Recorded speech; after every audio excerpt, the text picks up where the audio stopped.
ದಿನ ಏನು ಅಂತ ನಿಮಗೆಲ್ಲರಿಗೂ ಗೊತ್ತಿದೆ. 3/3/2025 ಇಲ್ಲಿಗೆ ಸರಿಯಾಗಿ 90 ವರ್ಷಗಳ ಹಿಂದೆ ಇಲ್ಲಿಂದ ಈ ಜಾಗದಿಂದ ಒಂದು 4-5 ಕಿಲೋಮೀಟರ್ ದೂರದಲ್ಲಿ ಇದ್ದಂತಹ ಪ್ಯಾರಾಮೌಂಟ್ ಚಿತ್ರಮಂದಿರದಲ್ಲಿ ಪ್ರಾಯಶಃ ಈ 7:30 ಹೊತ್ತಿಗೆನೆ ಒಂದು ಚಿತ್ರದ ಪ್ರದರ್ಶನ ಆರಂಭ ಆಗುತ್ತೆ. ಅದು ಸತಿ ಸುಲೋಚನ.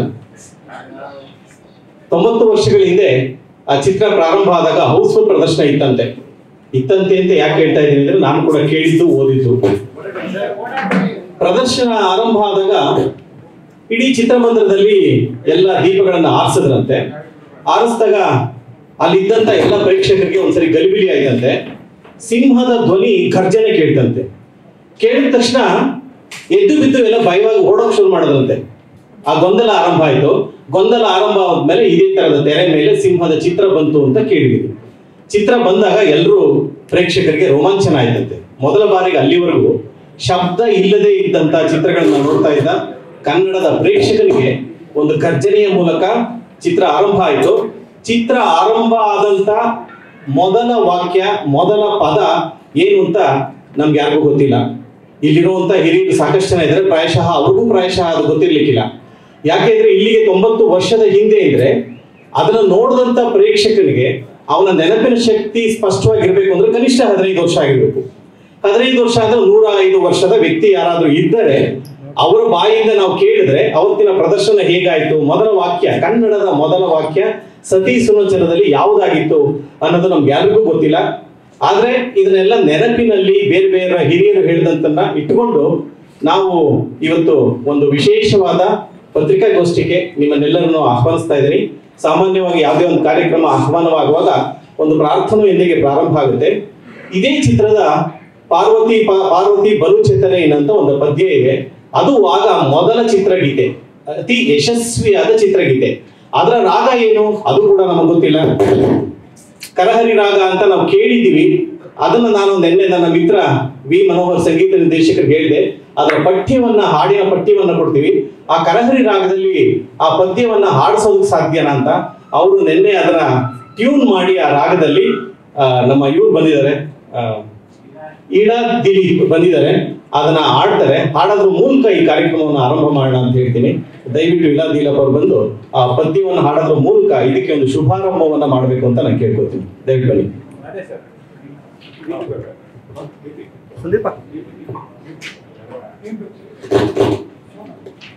ಎಲ್ಲರಿಗೂ ಧನ್ಯವಾದಗಳು. ನನ್ನ ಒಂದು ಸಣ್ಣ ಪ್ರಯತ್ನ ಮಾಡ್ತಾ ಇದ್ದೀನಿ. ನನಗೆ ಇದರ ಸಾಹಿತ್ಯ ನೆನೆ ರಾತ್ರಿ ಕಳಿಸಿದ್ರು, ಸಾಹಿತ್ಯ ಮತ್ತು ಟ್ಯೂನು. ಇವತ್ತು ಬೆಳಿಗ್ಗೆ ಕಲ್ತ್ಕೊಂಡು ರೆಕಾರ್ಡಿಂಗ್ ಮಾಡಿದ್ದೀವಿ. ತಪ್ಪಾದರೆ ಕ್ಷಮಿಸಿ.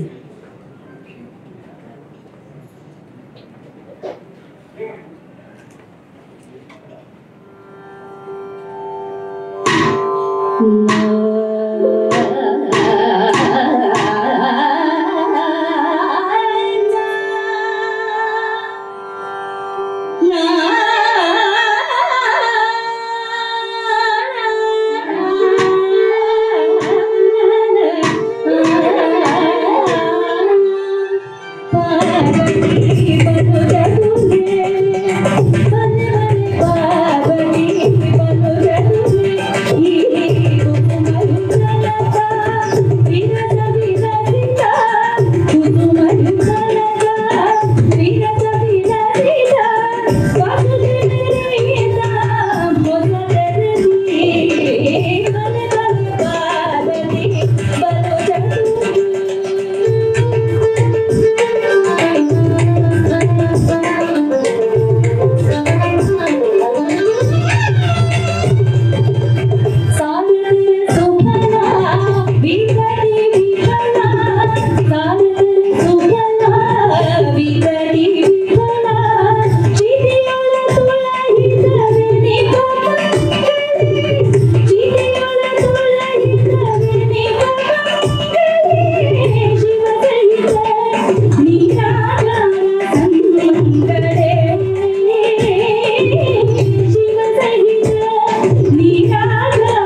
ನಾವೆಲ್ಲ ಹರಿಶಾಸ್ತ್ರಿಗಳದು. ಅವರು ಕನ್ನಡ ಸಿನಿಮಾದ ಮೊದಲ ಸಾಹಿತಿ ಅಂತ ಕರೆಸ್ಕೊಂಡಿದ್ದಾರೆ. ಇದರ ನಂತರ ನಾನು ಏನನ್ನ ಹೇಳಕ್ ಹೊರಟಿದ್ದೀನಿ ಅನ್ನೋದನ್ನ ನಿಮಗೆ 2.5 ನಿಮಿಷದಲ್ಲಿ ದೃಶ್ಯದ ಮೂಲಕ ತೋರಿಸಿ ಮುಂದಿನ ಕಾರ್ಯಕ್ರಮಕ್ಕೆ ಹೋಗೋಣ. ಈಗ ನೀವು 2.5 ನಿಮಿಷದ ಒಂದು ಸಣ್ಣ ತುಣುಕನ್ನ ತೆರೆ ಮೇಲೆ ನೋಡ್ತಾ ಇದ್ದೀರಿ. ಇದು ಸತಿ ಸುಲೋಚನದ ಕೆಲವು ತುಣುಕುಗಳು. ಕೇವಲ 3ನೇ ತಾರೀಕು ಮಾರ್ಚ್ 3ನೇ ತಾರೀಕು ಮಾತ್ರ ಮಾತಾಡ್ತೀವಿ, 4ನೇ ತಾರೀಕಿಗೆ ಮತ್ತೆ ಮರ್ತೋಗಿರ್ತೀವಿ. ಅದು ಮತ್ತೆ ಅದಕ್ಕೆ ಜೀವ ಬರೋದು ಯಾವಾಗ ಅಂದ್ರೆ ಮುಂದಿನ ವರ್ಷ ಮಾರ್ಚ್ 3ನೇ ತಾರೀಕು. ಸೊ ಈ ನಿಟ್ಟಿನಲ್ಲಿ ಬರೀ ಸತಿ ಸುಲೋಚನಾ ಮೊದಲನೇ ಸಿನಿಮಾ ಅನ್ನೋದರ ವಿಚಾರವನ್ನ ಹೊರತುಪಡಿಸಿ ಆ ಸಿನಿಮಾ ಹೇಗಾಯಿತು, ಆ ಜರ್ನಿ ಹೇಗಿತ್ತು, ರಿಲೀಸ್ ಆಗೋದಕ್ಕೆ ಏನೇನು ಸಮಸ್ಯೆಗಳಿತ್ತು, ಆರ್ಟಿಸ್ಟ್ಗಳು ತಂತ್ರಜ್ಞರು ಪಟ್ಟಂತಹ ಒಂದು ಶ್ರಮ, ಅದೆಲ್ಲ ಇವತ್ತು ಈ ಒಂದು ಚಿತ್ರದ ಒಂದು ವೈಭೀಕರಣವಾದಂತಹ ಒಂದು ವಿಚಾರವನ್ನು ಮಾತಾಡೋದಕ್ಕೆ ನಮಗೆ ಅದು ಒಂದು ಪ್ಲಾಟ್ಫಾರ್ಮ್ ಆಗಿ ಸಿಕ್ಕದಂತಹ ಒಂದು ವಿಚಾರ. ಆದ್ರೆ ಈ ನಡೆದಂತ ಪ್ರೋಸೆಸ್ ಯಾರಿಗೂ ಗೊತ್ತಿಲ್ಲ, ಆ ಸಿನಿಮಾ ಹೇಗಾಯ್ತು ಅನ್ನೋದು ಗೊತ್ತಿಲ್ಲ, ಅದರ ಒಂದು ಪ್ರಿಂಟ್ ನಮ್ಮ ಹತ್ರ ಇಲ್ಲ. ಸೊ ಈ ಸಿನಿಮಾದಲ್ಲಿ ನಾವು ಯಾವ್ಯಾವುದನ್ನು ಅಳವಡಿಸ್ಕೊಂಡು ಸತಿ ಸುಲೋಚನಕ್ಕೆ ಮತ್ತೆ ಒಂದು ಮರುಜೀವನವನ್ನು ಕೊಡಬೇಕು. ಅಂಡ್ ಇದು ಏನಕ್ಕೆ ಇಂಪಾರ್ಟೆಂಟ್ ಅನ್ನೋದ್ರ ಬಗ್ಗೆ ನಾನು ಆಮೇಲೆ ಹೇಳ್ತೀನಿ. ಆದ್ರೆ ಇವತ್ತಿನ ಉದ್ದೇಶ ಏನು ಅಂದ್ರೆ, ಇವತ್ತೇ ಬಿಡುಗಡೆ ಆಗಿದ್ದು ಸಿನಿಮಾ 3/3/1934, 90 ವರ್ಷಗಳು ಮುಗಿಸಿ 91 ವರ್ಷಗಳು ಕೂಡ ಕಂಪ್ಲೀಟ್ ಆಗಿದೆ. ಆದ್ರೆ ಈ ಡೇಟ್ ಅನ್ನ ನಾವು ಮಿಸ್ ಮಾಡಬಾರ್ದು. ಅಂಡ್ ಇನ್ನೊಂದು ಬಹಳ ಆಸೆಯ ಒಂದು ವಿಷಯ ಏನು ಅಂದ್ರೆ, ನಮಗೆ ನಾವು ಅನ್ಕೊಂಡಿರೋದು ಇವತ್ತು ನಾವು ಇದನ್ನ ಲಾಂಚ್ ಮಾಡಿದೀವಿ, ಮುಂದಿನ ವರ್ಷ 3ನೇ ತಾರೀಕು ಮಾರ್ಚ್ ಅಷ್ಟರಲ್ಲಿ ನಾವು ರಿಲೀಸ್ ಮಾಡಬೇಕು ಅಂತ ಕೂಡ. ಯಾಕಂದ್ರೆ ದಟ್ ಶುಡ್ ಬಿ ಅವರ್ ಒಂದು ಸೊ ಹಾಗಾಗಿ ಇವತ್ತು ಈ ಒಂದು ಅದ್ಭುತವಾದ, I call this as a historical moment ಅಂತ. ಬಿಕಾಸ್ ಇಷ್ಟು ಜನ ಸೇರಿರೋದು, ಇಂಥ ಒಂದು ಸಿನಿಮಾನ ಮತ್ತೆ ಅದಕ್ಕೊಂದು ಮರುಜೀವ ನೀಡೋದು, ಅದು ಒಂದು ದೊಡ್ಡ ಒಂದು ಜವಾಬ್ದಾರಿ. ಹೌದು. ಅಂಡ್ ನಾನು ಶೇಷಾದ್ರಿ ಸರ್ ಹೇಳಿದಾಗ ಅವರು ತುಂಬಾ ಖುಷಿಯಿಂದ ಒಪ್ಕೊಂಡಿದ್ದಾರೆ. ಅಂಡ್ ನಾನು ಕೂಡ ಹೇಳಿದ್ದೀನಿ, ಜೀವನದಲ್ಲಿ ಏನಾದ್ರೂ ಒಂದು ಉದ್ದೇಶ ಇರಬೇಕು, ಬೆಳಿಬೇಕಾದ್ರೆ ಅಥವಾ ಒಂದು ಕೆಲಸ ಮಾಡ್ಬೇಕಾದ್ರೆ. ನನಗಿವಾಗ ಈ ಸತಿ ಸುಲೋಚನ, ಮೇಕಿಂಗ್ ಆಫ್ ಸತಿ ಸುಲೋಚನಾ ಹೊರತುಪಡಿಸಿ ನನ್ನ ಜೀವನದಲ್ಲಿ ಬೇರೆ ಯಾವ ಒಂದು ಗೋಲು ಇಲ್ಲ. ಸೊ ನಾನು I have succumb to my director. ಅವ್ರು ಯಾವ ತರ ನನ್ನನ್ನು ವರ್ಕ್ ಮಾಡ್ತಾರೆ, ಯಾವ ತರ ನನ್ನ ಒಬ್ಬ ನಟನಾಗಿ ತೋರಿಸ್ತಾರೆ ಅನ್ನೋದನ್ನ ನಾನು ಒಬ್ಬ ಸ್ಟೂಡೆಂಟ್ ಆಗಿ ಕಲಿಯೋದಕ್ಕೆ ಬಂದಿದ್ದೀನಿ. ಈ ಒಂದು ಕ್ಷಣಕ್ಕೆ ತಾವೆಲ್ಲ ಸಾಕ್ಷಿಯಾಗಿರೋದಕ್ಕೆ ನನಗೆ ಬಹಳ ಖುಷಿ ಇದೆ. ತಮ್ಮೆಲ್ಲರಿಗೂ ತುಂಬ ಹೃದಯದ ಸ್ವಾಗತ. ಸೃಜನ್ ಲೋಕೇಶ್ ಅವರು ದೊಡ್ಡ ಜವಾಬ್ದಾರಿಯನ್ನ ನಮ್ಗೆ ವಹಿಸಿದ್ದಾರೆ. ಇಷ್ಟೊತ್ತು ನಾವು ಬೆಳಕಿನ ಬಗ್ಗೆ ಚರ್ಚೆ ಮಾಡ್ತಾ ಇದ್ವಿ, ಕ್ಯಾಮ್ರಾಗಳ ಬಗ್ಗೆ ನೀವೆಲ್ಲ ಇದ್ದೀರಿ. ಆದರೆ ಸತಿ ಸುಲೋಚನಾ 1933ನೇ ಇಸವಿಯಲ್ಲಿ ಪ್ರಾರಂಭ ಆದಾಗ ಒಂದೇ ಯಾವುದೇ ವಿದ್ಯುತ್ ದೀಪವನ್ನ ಬಳಸದೆ ಚಿತ್ರೀಕರಣಗೊಂಡ ಮೊದಲ ಚಲನಚಿತ್ರ. ಲೈಟೇ ಇರಲಿಲ್ಲ ಅವಾಗ. ನಿಮಗೆಲ್ಲ ಆಶ್ಚರ್ಯ ಆಗ್ಬೋದು, ಇವತ್ತು ಡಿಜಿಟಲ್ ಮೀಡಿಯಾದಲ್ಲಿ ಮೊಬೈಲ್ ನಲ್ಲಿ ಯಾವ ಚಿತ್ರವನ್ನು ಬೇಕಾದ್ರೂ ಸ್ಪಷ್ಟವಾಗಿ ನಾವು ತೆಗಿಬಹುದು. ಆದ್ರೆ ಸೆಲ್ಯುಲಾಯ್ಡ್ ನಲ್ಲಿ 1933ನೇ ಇಸವಿಯಲ್ಲಿ ಈ ಚಿತ್ರೀಕರಣ ಹೇಗಾಗಿರಬಹುದು? ಇದರ ಸಂಶೋಧನೆಯನ್ನ ಮಾಡ್ತಾ ಹೋದಾಗ ಗೊತ್ತಾಯ್ತು, ಎಲ್ಲವನ್ನು ಸೆಟ್ ನಲ್ಲಿ ಶೂಟಿಂಗ್ ಮಾಡಿದ್ದಾರೆ. ಇದರ ಒಂದೇ ಒಂದು ಸೋರ್ಸು ಸೂರ್ಯದೇವ. ಸೂರ್ಯನ ಬೆಳಕನ್ನ ತೆರೆದ ಆಕಾಶ, ಈ 4 ಗೋಡೆಗಳ ಸೆಟ್ ಹಾಕಿ ಮೇಲ್ಗಡೆ ಪೂರ್ತಿ ಓಪನ್ ಜಾಗವನ್ನು ಇಟ್ಕೊಂಡು ಅಲ್ಲಿಂದ ಸೂರ್ಯನ ಬೆಳಕನ್ನ ನಮ್ಮ ರಿಫ್ಲೆಕ್ಟರ್ಗಳ ಮೇಲಿಟ್ಟು ಅದರಿಂದ ಹೈಲೈಟು, ಬ್ಯಾಕ್ ಲೈಟು ಇವೆಲ್ಲ ಕ್ರಿಯೇಟ್ ಮಾಡಿ ಸತಿ ಸುಲೋಚನವನ್ನು ನಮಗೆ ಇಂಥ ಮಹನೀಯರು ನೀಡಿದ್ದಾರೆ. ಇದೊಂದು ಅದ್ಭುತವಾದಂತಹ ಕ್ರಿಯೆ. ಜೊತೆಗೆ ಟ್ರಿಕ್ ಶಾಟ್ಗಳನ್ನ ಮಾಡಿದ್ರಂತವಾಗ. ಟ್ರಿಕ್ ಶಾಟ್ ಹೇಗೆ ಅಂದ್ರೆ, ಇದು ಸತಿ ಸುಲೋಚನ ಅಂದ್ರೆ ಸಣ್ಣ ಒಂದು ಹಿನ್ನೆಲೆಯನ್ನು ಹೇಳ್ತೀನಿ. ಮಹಾಭಾರತದ ಒಂದು ಉಪಕಥೆ. ರಾವಣನ ಮಗ ಇಂದ್ರಜಿತ್ತುವಿನ ಹೆಂಡತಿ ಸತಿ ಸುಲೋಚನ. ಆಕೆಗೆ ಸತಿ ಸುಲೋಚನ ಹೆಸರು ಬಂತು ಅಂತ ಕೂಡ ಒಂದು ವಿಶೇಷವಾದ ಕಾರಣ ಇದೆ. ಮಹಾಪತಿವ್ರತೆ, ದೈವ ಭಕ್ತಳು. ಆಕೆ ಗಂಡನಿಗೆ ಹೇಳ್ತಾರೆ, ಸೀತೆಯನ್ನು ಅಪಹರಿಸಿದ್ದು ತಪ್ಪು, ನೀವು ಆಕೆಯನ್ನ ಬಿಟ್ಟು ಕಳಿಸಿ ರಾಮನ ಬಳಿಗೆ ಅಂತ. ಆದ್ರೆ ಯಾವ್ಯಾವುದೋ ಕಾರಣಕ್ಕೋಸ್ಕರ ರಾವಣ ಮತ್ತೆ ಇಂದ್ರಜಿತ್ತು ಅದಕ್ಕೆ ಒಪ್ಪದೆ ಯುದ್ಧಕ್ಕೆ ಆಹ್ವಾನ ಕೊಡ್ತಾರೆ. ಯುದ್ಧ ಮಾಡೋ ಸಂದರ್ಭದಲ್ಲಿ ಇಂದ್ರಜಿತ್ತುವಿನ ಹೆಸರು ಮೇಘನಾಥ, ಮೊದಲನೇ ಹೆಸರು ಮೇಘನಾಥ ಅಂತ.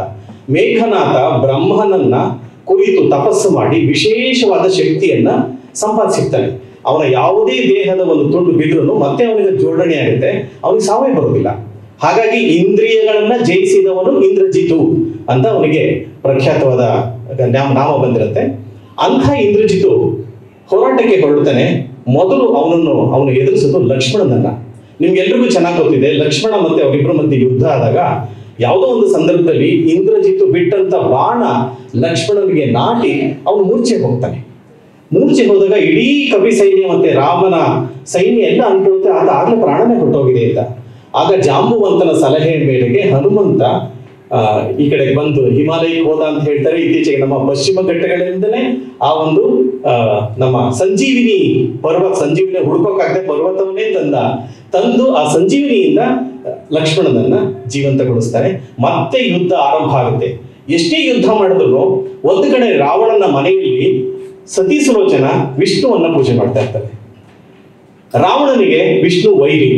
ಹಾಗಾಗಿ ರಾವಣ ಹೇಳ್ತಾ ಇರ್ತಾನೆ ನೀನು ವಿಷ್ಣುವನ್ನ ಪೂಜೆ ಮಾಡ್ಬೇಡ ಅಂತ. ಆಕೆ ಹೇಳ್ತಾಳೆ ನನ್ನ ಗಂಡನನ್ನ ಬದುಕಿಸ್ಕೋಬೇಕು ಅಂದ್ರೆ ನಾನು ವಿಷ್ಣುವನ್ನೇ ಪೂಜೆ ಮಾಡಬೇಕು. ಆಕೆ ವಿಷ್ಣುವನ್ನ ಪೂಜೆ ಮಾಡ್ತಾ ಇದ್ದಾನೆ. ವಿಷ್ಣುವಿನಿಂದ ಸಿಗುವಂತ ಶಕ್ತಿ ಇಂದ್ರಜಿತುಗೆ ಸಿಕ್ಕಿ ರಾಮನನ್ನು ಕೂಡ ಲಕ್ಷ್ಮಣನನ್ನು ಕೂಡ ಸೋಲ್ಸಕ್ಕಾಗಲ್ಲ. ರಾಮ ಹೇಳ್ತಾನೆ ನಾನು ಅವನ ವಿರುದ್ಧ ಯುದ್ಧ ಮಾಡಲ್ಲ, ಲಕ್ಷ್ಮಣ ಮಾಡ್ಲಿ ಅಂತ. ಹಾಗಾಗಿ ಅವರಿಬ್ರು ಮಧ್ಯೆ ಯುದ್ಧ ಆದಾಗ ಕೊನೆಗೆ ತಂತ್ರದಿಂದ ರಾವಣ ಆಕೆ ವ್ರತ ಮಾಡ್ತಾ ಇದ್ದಂತಹ ಕೋಣೆಗೆ ಬಂದು ವಿಷ್ಣುವಿನ ಮೂರ್ತಿಯನ್ನ ನಾಶ ಮಾಡಿದ್ಮೇಲೆ ಅವಳ ಶಕ್ತಿ ಕುಂಠಿತವಾಗುತ್ತೆ. ಆಗ ಲಕ್ಷ್ಮಣ ಬಿಟ್ಟಂತ ಒಂದು ಬಾಣ ಅವನ ತಲೆಯನ್ನ ಕತ್ತರಿಸುತ್ತೆ. ಆ ತಲೆ ಕೆಳಗೆ ಬೀಳ್ಬೇಕಾಗಿರುತ್ತೆ. ಕೆಳಗೆ ಬಿದ್ದರೆ ಮತ್ತೆ ಮರುಜೀವ ಬರುತ್ತೆ ಅವನಿಗೆ. ಆ ತಲೆ ಹೋಗಿ ಜಪ ಮಾಡ್ತಾ ಇದ್ದಂತ ನಮ್ಮ ಸುಲೋಚನನ ಬೊಗಸೆಗೆ ಬಿಡಬೇಕು. ಇಂಥ ಒಂದು ಟ್ರಿಕ್ ಶಾಟ್ ಅನ್ನ ಮೊದಲ ಚಿತ್ರದಲ್ಲಿ ಚಿತ್ರೀಕರಣ ಮಾಡಿದ್ರಂತೆ.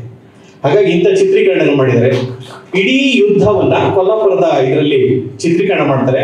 ಸುಮಾರು 2,000 ಜನ ಅಲ್ಲಿ ಸುತ್ತಮುತ್ತ ಹಳ್ಳಿಯವ್ರನ್ನ ಸೇರಿಸಿ ಚಿತ್ರೀಕರಣ ಮಾಡಿದ್ರಂತೆ. 4 ಕ್ಯಾಮ್ರಾಗಳನ್ನ ಬಳಸಿದ್ರು ಅಂತ ಹೇಳ್ತಾರೆ. ಅವೆಲ್ಲ ಮಿಚೈಲ್ ಕ್ಯಾಮ್ರಾಗಳು. ಭಾಸ್ಕರ್ ಸರ್ ಎಲ್ಲಿದ್ದಾರೆ, ಮಿಚೈಲ್ ಕ್ಯಾಮ್ರಾ ಬಳಸೋದು ಮತ್ತೊಂದು ಹೇಗೆ ಅಂತ ಎಲ್ರಿಗೂ ಗೊತ್ತಿದೆ. ಈ ತರದ ಕ್ಯಾಮ್ರಾಗಳಲ್ಲ. ಇಷ್ಟೆಲ್ಲ ವಿಶೇಷಗಳಿಗೆ ಕಾರಣವಾದ ಸತಿ ಸುಲೋಚನದ ದುರದೃಷ್ಟವಶ ಒಂದೇ ಒಂದು ಸಣ್ಣ ತುಣುಕು ಕೂಡ ನಮಗೆ ಲಭ್ಯ ಇಲ್ಲ. ಅದರ ಚಿತ್ರಕಥೆ ಕೂಡ ನಮ್ಮ ಹತ್ರ ಲಭ್ಯ ಇಲ್ಲ. ಅದನ್ನು ಬರೆದಂತಹ ಬೆಳ್ಳಾವಿ ನರಹರಿ ಶಾಸ್ತ್ರಿಗಳು ಸುಮಾರು 51 ನಾಟಕಗಳನ್ನ ಬರೆದಿದ್ದಾರೆ. 51 ನಾಟಕಗಳಲ್ಲಿ ಸತಿ ಸುಲೋಚನ ಕೂಡ ಒಂದು. ಆದ್ರೆ ನಾವು ಇಷ್ಟೆಲ್ಲ ಸಂಶೋಧನೆ ಮಾಡಿದ್ರು ಆ ಮೂಲ ನಾಟಕದ ಪ್ರತಿ ಸಿಕ್ಕಿಲ್ಲ. ಅವರು ಚಿತ್ರಕಥೆ ಬರೆದಂತ ಪ್ರತಿ ಇಲ್ಲಿವರೆಗೂ ನಮಗೆ ಸಿಕ್ಕಿಲ್ಲ.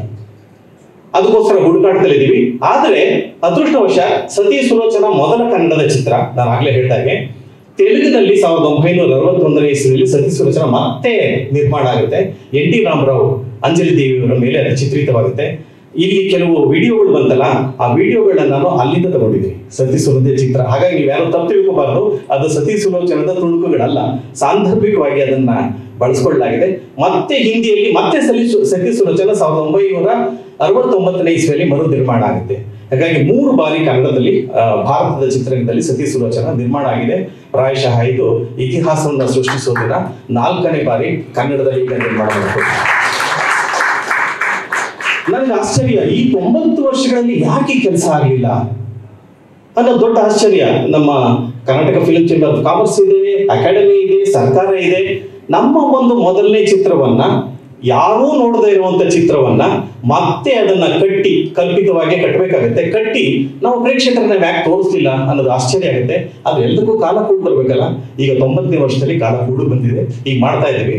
ನಾನು ಸೃಜನ್ ಮಾತಾಡ್ಕೊಂಡ್ವಿ 90ನೇ ವರ್ಷ ಯಾಕೆ 100ನೇ ವರ್ಷಕ್ಕೆ ಮಾಡೋಣ ಅಂತ ಅಂದ್ಕೊಂಡ್ವಿ. 100ನೇ ವರ್ಷದಲ್ಲಿ ನಾವು ಯಾರು ಬದುಕಿರ್ತೀವೋ ಇಲ್ವೋ ಗೊತ್ತಿಲ್ಲ. ಹಾಗಾಗಿ ಶುಭಸ್ಯ ಶೀಘ್ರಂ ಅಂತ ನಾವೀಗ ಶುರು ಮಾಡಿದೀವಿ. ಎಲ್ಲವೂ ಅಂದ್ಕೊಂಡ ಹಾಗೆ ದೇವರ ಕೃಪೆ ಇದ್ರೆ, ನಾಗೇಂದ್ರ ರಾಯರು, ಸುಬ್ಬಯ್ಯ ನಾಯ್ಡು ಇವರೆಲ್ಲರ ಆಶೀರ್ವಾದ ಇದ್ರೆ ಮುಂದಿನ ಮಾರ್ಚ್ 3ನೇ ತಾರೀಕು 2026 ಈ ಚಿತ್ರವನ್ನ ನೀವೆಲ್ಲರೂ ತೆರೆ ಮೇಲೆ ನೋಡಲಿದ್ದೀರಿ. ಅದು ಹೇಗಿರುತ್ತೆ ಚಿತ್ರದ ಕಲ್ಪನೆ ಅಂದ್ರೆ, ಇಡೀ ಸತಿ ಸುಲೋಚನವನ್ನ ರೀಕ್ರಿಯೇಟ್ ಮಾಡೋದು ನಮ್ಮ ಉದ್ದೇಶ ಅಲ್ಲ. ಆದ್ರೆ ಕೆಲವು ತುಣುಕುಗಳನ್ನ ಹಾಗೆ ಅದರಲ್ಲಿ ಬಳಸ್ಕೊಂಡು ಈ ಚಿತ್ರ ಆಗೋದಕ್ಕೆ ಇವತ್ತಿಗೂ ಕೂಡ 1934ನೇ ಇಸ್ವಿಯಲ್ಲಿ ಕೂಡ ಪ್ರೊಡ್ಯೂಸರ್ಗೂ ಡೈರೆಕ್ಟರ್ಗೂ ಜಗಳ ಆಗ್ತಾ ಇತ್ತು. ನಿರ್ಮಾಪಕ ನಟರಿಗೂ ನಿರ್ದೇಶಕರಿಗೂ ಸಣ್ಣ ಪುಟ್ಟ ಸಂಘರ್ಷಗಳಾಗ್ತಾ ಇತ್ತು. ಅಲ್ಲೂ ಹಣದ ಸಮಸ್ಯೆ ಬರ್ತಾ ಇತ್ತು. ಇವತ್ತಿಗೂ 2025ರಲ್ಲೂ ಇವೆಲ್ಲವೂ ರಿಪೀಟ್ ಆಗ್ತಾ ಇದೆ. ಹಾಗಾಗಿ ಒಂದು ಸಿನಿಮಾ ಆಗ್ಬೇಕಾದ್ರೆ ಅದ್ರ ಹಿಂದೆ ಸಾಕಷ್ಟು ತಲ್ಲಣಗಳು, ಸಂಕಟಗಳು, ಕಷ್ಟಗಳು, ಸಂತೋಷಗಳು ಎಲ್ಲ ಇರ್ತವೆ. ಇದನ್ನ ಹಿಡಿದಿಡೋದು ನಮ್ಮ ಪ್ರಯತ್ನ. ಸತಿ ಸುಲೋಚನದ ಹಿಂದೆ ಮತ್ತೆ ಮುಂದೆ ಇನ್ನೊಂದು ಮುಖ್ಯವಾದ ವಿಷಯ ಹೇಳ್ತೀನಿ. ಭಾರತದ ಚಿತ್ರರಂಗದ ಮಟ್ಟಿಗೆ ಇದು ಪ್ರಪ್ರಥಮ ಪ್ರಯೋಗ. ಟಾಕಿ ಚಿತ್ರವನ್ನ ಮರು ನಿರ್ಮಾಣ ಮಾಡ್ತಾ ಇರೋದು. ನಿಮ್ಗೆ ಅನಿಸ್ಬೋದು, ಈಗಾಗಲೇ 2013ರಲ್ಲಿ ಹರಿಶ್ಚಂದ್ರ ಚಿ ಫ್ಯಾಕ್ಟರಿ ಅಂತ ಮರಾಠಿ ಸಿನಿಮಾ ಬಂದಿದೆ. ಅದು ಇದರ ಮೊದಲ ಚಿತ್ರ ಅಲ್ವಾ ಅಂತ ಅನ್ನಿಸ್ಬೋದು, ದಾದಾ ಸಾಹೇಬ್ ಫಾಲ್ಕೆಯವರ ಇದು. ಆದ್ರೆ ಅದು ಮೂಕಿ ಚಿತ್ರವನ್ನ ಆಧರಿಸಿದ್ದು.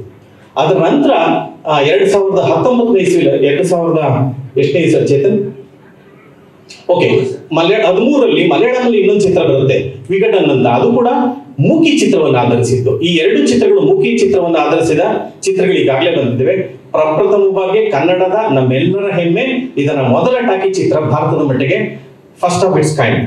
ಅದನ್ನ ನಾವು ಇವತ್ತು ನಿಮ್ಮ ಮುಂದೆ ತರಲಿಕ್ಕೆ ಪ್ರಯತ್ನ ಪಡ್ತಾ ಇದ್ದೀವಿ. ಇದ್ರ ಬಗ್ಗೆ ನಮ್ಗೆ ಸಾಕಷ್ಟು ವಿಚಾರಗಳು ಗೊತ್ತಿಲ್ಲ. ಕೆಲವು ಹಿರಿಯರು ಇವತ್ತು ಬಂದಿದ್ದಾರೆ. ಮೊದಲಿಗೆ ನಾನು ಬಾಬು ಸರ್ನ ಕರಿತೀನಿ. ಅವರ ತಂದೆ ಶಂಕರ್ ಸಿಂಗ್ ಅವರು ಮಹಾತ್ಮ ಪಿಕ್ಚರ್ಸ್ ಅವರು 100 ಚಿತ್ರಗಳನ್ನ ನಿರ್ಮಾಣ ಮಾಡಿದಂತ ದೊಡ್ಡ ಕುಟುಂಬ. ನಿಮ್ಮ ನೆನಪುಗಳೇನಾದ್ರೂ ಇದ್ರೆ ಸುಬ್ಬಯ್ಯ ನಾಯ್ಡು ಅವ್ರ ಬಗ್ಗೆ, ನಾಗೇಂದ್ರ ರಾಯರ್ ಬಗ್ಗೆ ನೀವು ಕೇಳಿದ್ದು, ನೀವು ನೋಡಿದ್ರೆ ಏನೋ ನನಗೆ ಗೊತ್ತಿಲ್ಲ, ಕೆಲವು ಮಾತುಗಳು ನನ್ನ ಜೊತೆ ಹಂಚ್ಕೊತೀರಾ ಸರ್?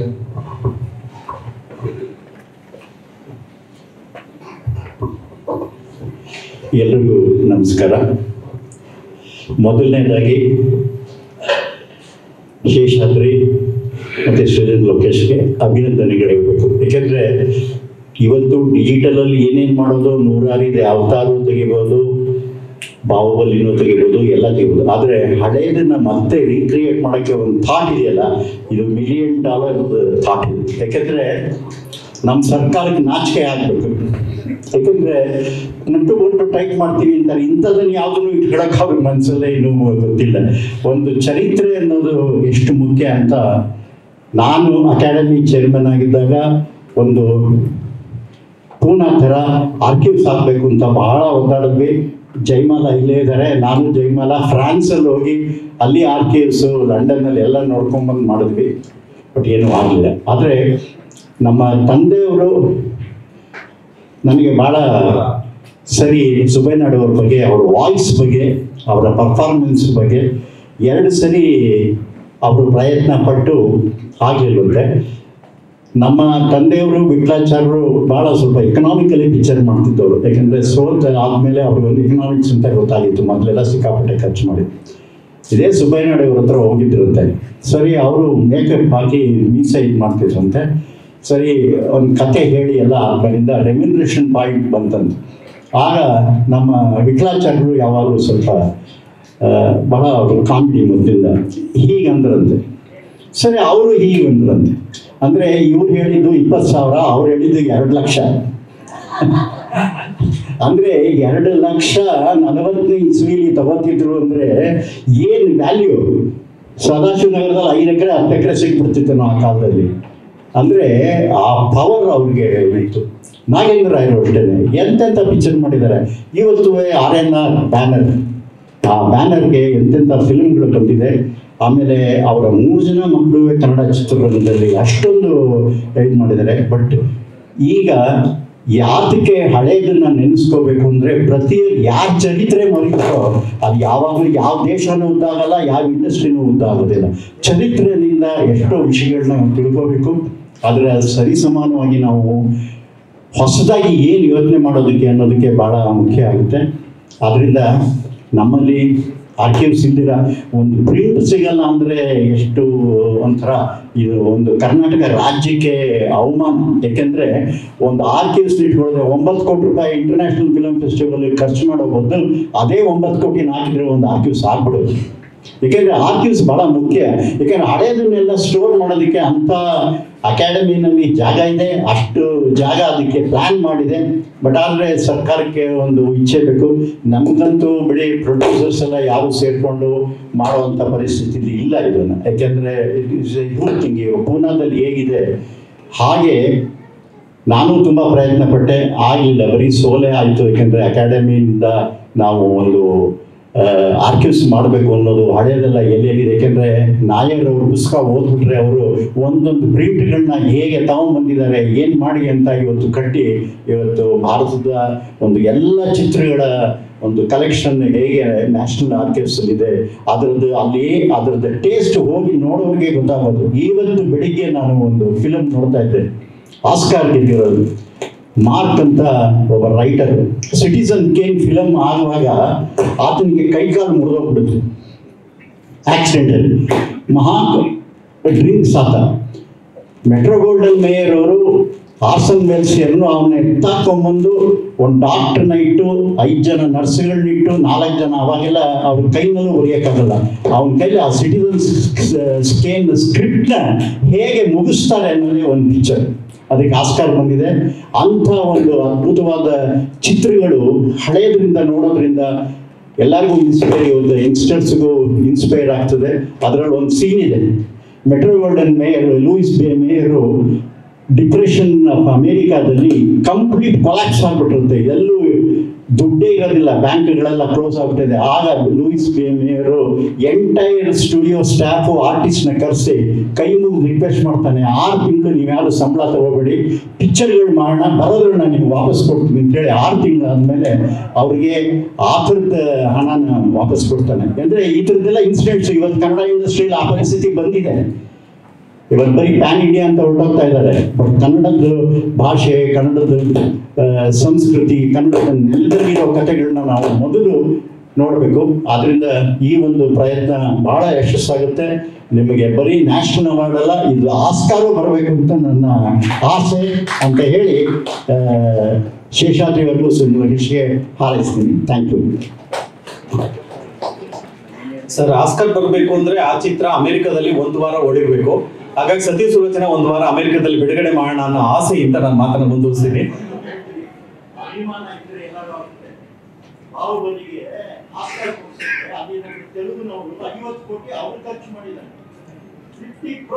ನಮ್ಮ 20 ಲಕ್ಷ ಜನ ಅಮೆರಿಕದಲ್ಲಿದ್ದಾರೆ, ನೋಡೋಣ. ಈ ಚಿತ್ರದಲ್ಲಿ ನಾನು ಆಗ್ಲೇ ಹೇಳಿದಾಗೆ ಯುದ್ಧ ಬರುತ್ತೆ, ಕಣ್ಣೀರು ಬರುತ್ತೆ, ಪ್ರೇಮ ಪ್ರಕರಣಗಳಿದೆ. ಇದರಲ್ಲಿ ಪ್ರಮುಖ ಪಾತ್ರ ಸುಬ್ಬಯ್ಯ ನಾಯ್ಡು ಅವರು ಮಾಡಿದಾಗ ಅವ್ರಿಗಾಗಲೇ ವಿವಾಹ ಆಗಿತ್ತು. ಈಗೇನಿದೇನೋ ಅಪರಾಧ ಅಲ್ಲ ಈಗಂತ ವಿಚಾರಗಳನ್ನ ಹಂಚ್ಕೊಳ್ಳೋದು.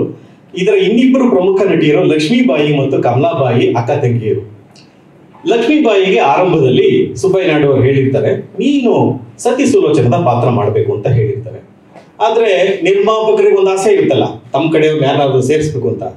ನಿರ್ಮಾಪಕರು ಚಮನ್ ಲಾಲ್ ಡೊಂಗಾಜಿ ಮತ್ತು ಶಾ ಚಂಗಾಜ್ ಅವರು ಡೊಂಗಾಜಿನೇ ಅಣ್ಣ ತಮ್ಮದ್ರು. ಅವ್ರಿಗೆ ಆಸೆ ಇರುತ್ತೆ ನಮ್ಮ ಕಡೆ ಹೀರೋಯಿನ್ ಹಾಕ್ಬೇಕು ಅಂತ. ಅವರು ತ್ರಿಪುರಾಂಬನೇ ನೀವು ಸತಿ ಸುಲೋಚನೆಗೆ ಹಾಕ್ಬೇಕು ಅಂತಾರೆ. ಹಾಗಾಗಿ ತ್ರಿಪುರಾಂಬ ಅನಿವಾರ್ಯವಾಗಿ ನಿರ್ಮಾಪಕರ ಒತ್ತಾಯದ ಮೇರೆಗೆ ಸತಿ ಸುಲೋಚನದ ಪಾತ್ರಕ್ಕೆ ಆಯ್ಕೆ ಆಗ್ತಾರೆ. ಆದ್ರೆ ಲಕ್ಷ್ಮೀಬಾಯಿಯವ್ರನ್ನ ಬಿಡಕ್ಕಾಗಲ್ವಲ್ಲ. ಆಗ ನಾಗೇಂದ್ರ ಹೇಳ್ತಾರೆ, ನೀವು ಹೋಗಿ ಲಕ್ಷ್ಮೀಬಾಯಿಯವ್ರನ್ನ ಒಪ್ಸಿ ಮಂಡೋದರಿ ಪಾತ್ರಕ್ಕೆ ಒಪ್ಸಿ ಅಂತ. ಈಗ ಇದ್ದಂತ ಸುಬೇದಾರ್ ಚಿತ್ರನ ರಸ್ತೆ ಈಗಿದ್ದಾಗ ಆಗ ಇರಲಿಲ್ಲ. ಅಲ್ಲಿ ಒಂದು ಮನೆ ಇರುತ್ತೆ, ಮನೆ ಮುಂದೆ ಮಲ್ಲಿಗೆಯ ಬಳ್ಳಿಯನ್ನ ಹರಸಿರ್ತಾರೆ. ಸುಬ್ಬಯ್ಯ ನಾಯ್ಡು ಅವರು ನಡ್ಕೊಂಡು ಹೋಗ್ತಾರೆ. ನಾಟಕದಲ್ಲಿ ಪ್ರಖ್ಯಾತರಾಗಿರ್ತಾರೆ ಸುಬ್ಬಯ್ಯ ನಾಯ್ಡು ಅವರು. ನಡ್ಕೊಂಡು ಹೋಗ್ತಾರೆ. ಇವ್ರಿಗೆ ಮನೆ ಯಾವುದು ಅಂತ ಗೊತ್ತಿರಲ್ಲ. ಮಲ್ಲಿಗೆ ಬಳ್ಳಿ ಇರುವಂತ ಮನೆ ಲಕ್ಷ್ಮೀಬಾಯಿ ಮನೆ ಅಂತ ಹೇಳಿರ್ತಾರೆ. ಇವರಿಗೆ ವಾಸನೆಯ ಮೂಲಕ ಮಲ್ಲಿಗೆ ಬಳ್ಳಿ ಹತ್ರ ಹೋಗ್ತಾರೆ.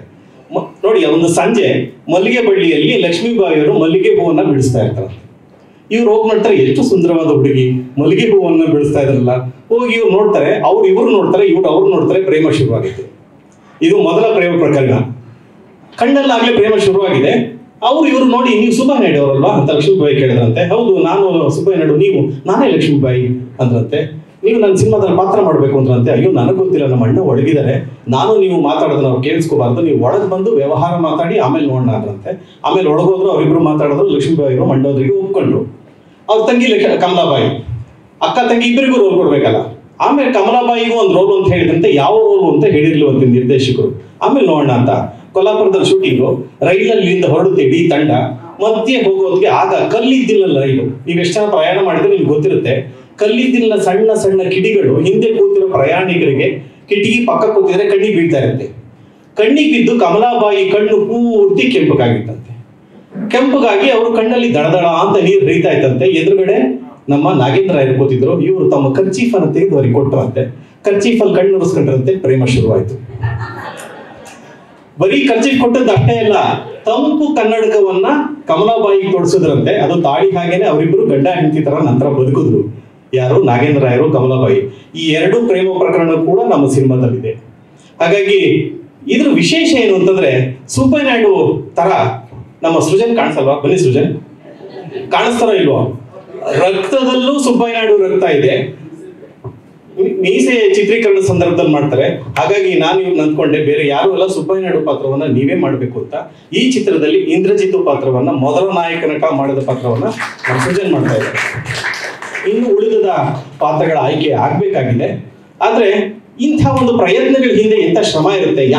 ಯಾಕೆ ನಾವು ದಾಖಲೆಗಳಲ್ಲಿ ಭಾರತೀಯರು ಹಿಂದೆ ಉಳಿತೀವಿ ಅಂತ ನನಗೆ ಯಾವಾಗಲೂ ಆಶ್ಚರ್ಯ. ನಾಯರ್ ಅಂತ ಒಬ್ಬರಿದ್ರು ಕೇರಳದಲ್ಲಿ. ಅವರು ಸಂಗ್ರಹಿಸದೇ ಇದ್ರೆ ಈಗ ನಮ್ಮ ಹತ್ರ ಇರುವಂತ ಸಂಗ್ರಹ ಕೂಡ ಇರ್ತಿಲ್ಲ. ಕನ್ನಡದಲ್ಲಿ 1934 ಮೊದಲನೇ ಸಿನಿಮಾ, 1944 ಮುಂದೆ 15 ಸಿನಿಮಾಗಳ ನಿರ್ಮಾಣ ಆಗುತ್ತೆ. 34ರಿಂದ 44ರಲ್ಲಿ 15ರಲ್ಲಿ ನಮ್ಮ ಹತ್ರ ಈಗ ಲಭ್ಯ ಇರುವಂತದ್ದು 1941ನೇ ಇಸವಿಯಲ್ಲಿ ತಯಾರಾದ ವಸಂತ ಸೇನಾ, ಅದೊಂದೇ ಲಭ್ಯ ಇರೋದು. ಅದರ ಹಿಂದಿನ 8 ಚಿತ್ರಗಳು ಬರೀ ಸ್ಥಿರ ಚಿತ್ರಗಳು ಇದೆಯೇ ಹೊರತು ನಮ್ಮ ಹತ್ರ ಏನೂ ಲಭ್ಯ ಇಲ್ಲ. ನಂತರ ಬಂದದ್ದು ಅನಂತರ ವಾಣಿ ಬಂತು. 1943ರಲ್ಲಿ ವಾಣಿ ಇದೆ, ವಸಂತ ಸೇನಾ ಇದೆ. ಇವೆರಡು ಚಿತ್ರಗಳನ್ನ ಆರ್ಕೈವ್ ಮಾಡಿಟ್ಟಿದ್ದಾರೆ. ಯಾಕೆ ನಮ್ಮಲ್ಲಿ ಆರ್ಕೈವ್ ಅದಕ್ಕೆ ಪ್ರಾಮುಖ್ಯತೆ ಪಡ್ಕೊಂಡಿಲ್ಲ ಅನ್ನೋದ್ರ ಬಗ್ಗೆ ಒಂದಿಷ್ಟು ಬೆಳಕು ಚೆಲ್ಲಬೇಕು, ಇದರ ಮಹತ್ವವನ್ನು ಹೇಳಬೇಕು ಅಂತ ಗಿರೀಶ್ ಕಾಸರಳ್ಳಿ ಅವರಿಗೆ ನಾನು ಕೇಳ್ಕೊತೀನಿ.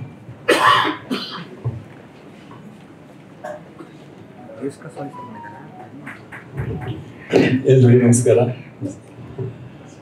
ಮೊದಲನೇದಾಗಿ ಇಂಥ ದೊಡ್ಡ ಸಾಹಸ ಕೈ ಹಾಕಿದಂಥ ಶೇಷಾದ್ರಿ ಹಾಗೂ ಸೃಜನ್ ಅವರಿಗೆ ಅಭಿನಂದನೆಗಳನ್ನು ಹೇಳ್ತೇನೆ. ನನಗಂತೂ ಈ ಯೋಜನೆ ಕೇಳಿ ಭಾಳ ಎಕ್ಸೈಟ್ ಆದೆ. ಯಾಕೆಂತಂದರೆ ಕನ್ನಡ ಚಿತ್ರರಂಗ ಕಂಡಂಥ ಇಬ್ಬರು ಅದ್ವಿತೀಯರು ಇಲ್ಲಿ ಇದ್ದರು. ಒಬ್ಬರು ನಾಗೇಂದ್ರ ರಾಯರು, ಇನ್ನೊಬ್ಬರು ಸುಬ್ಬಯ್ಯ ನಾಯ್ಡು ಅವರು.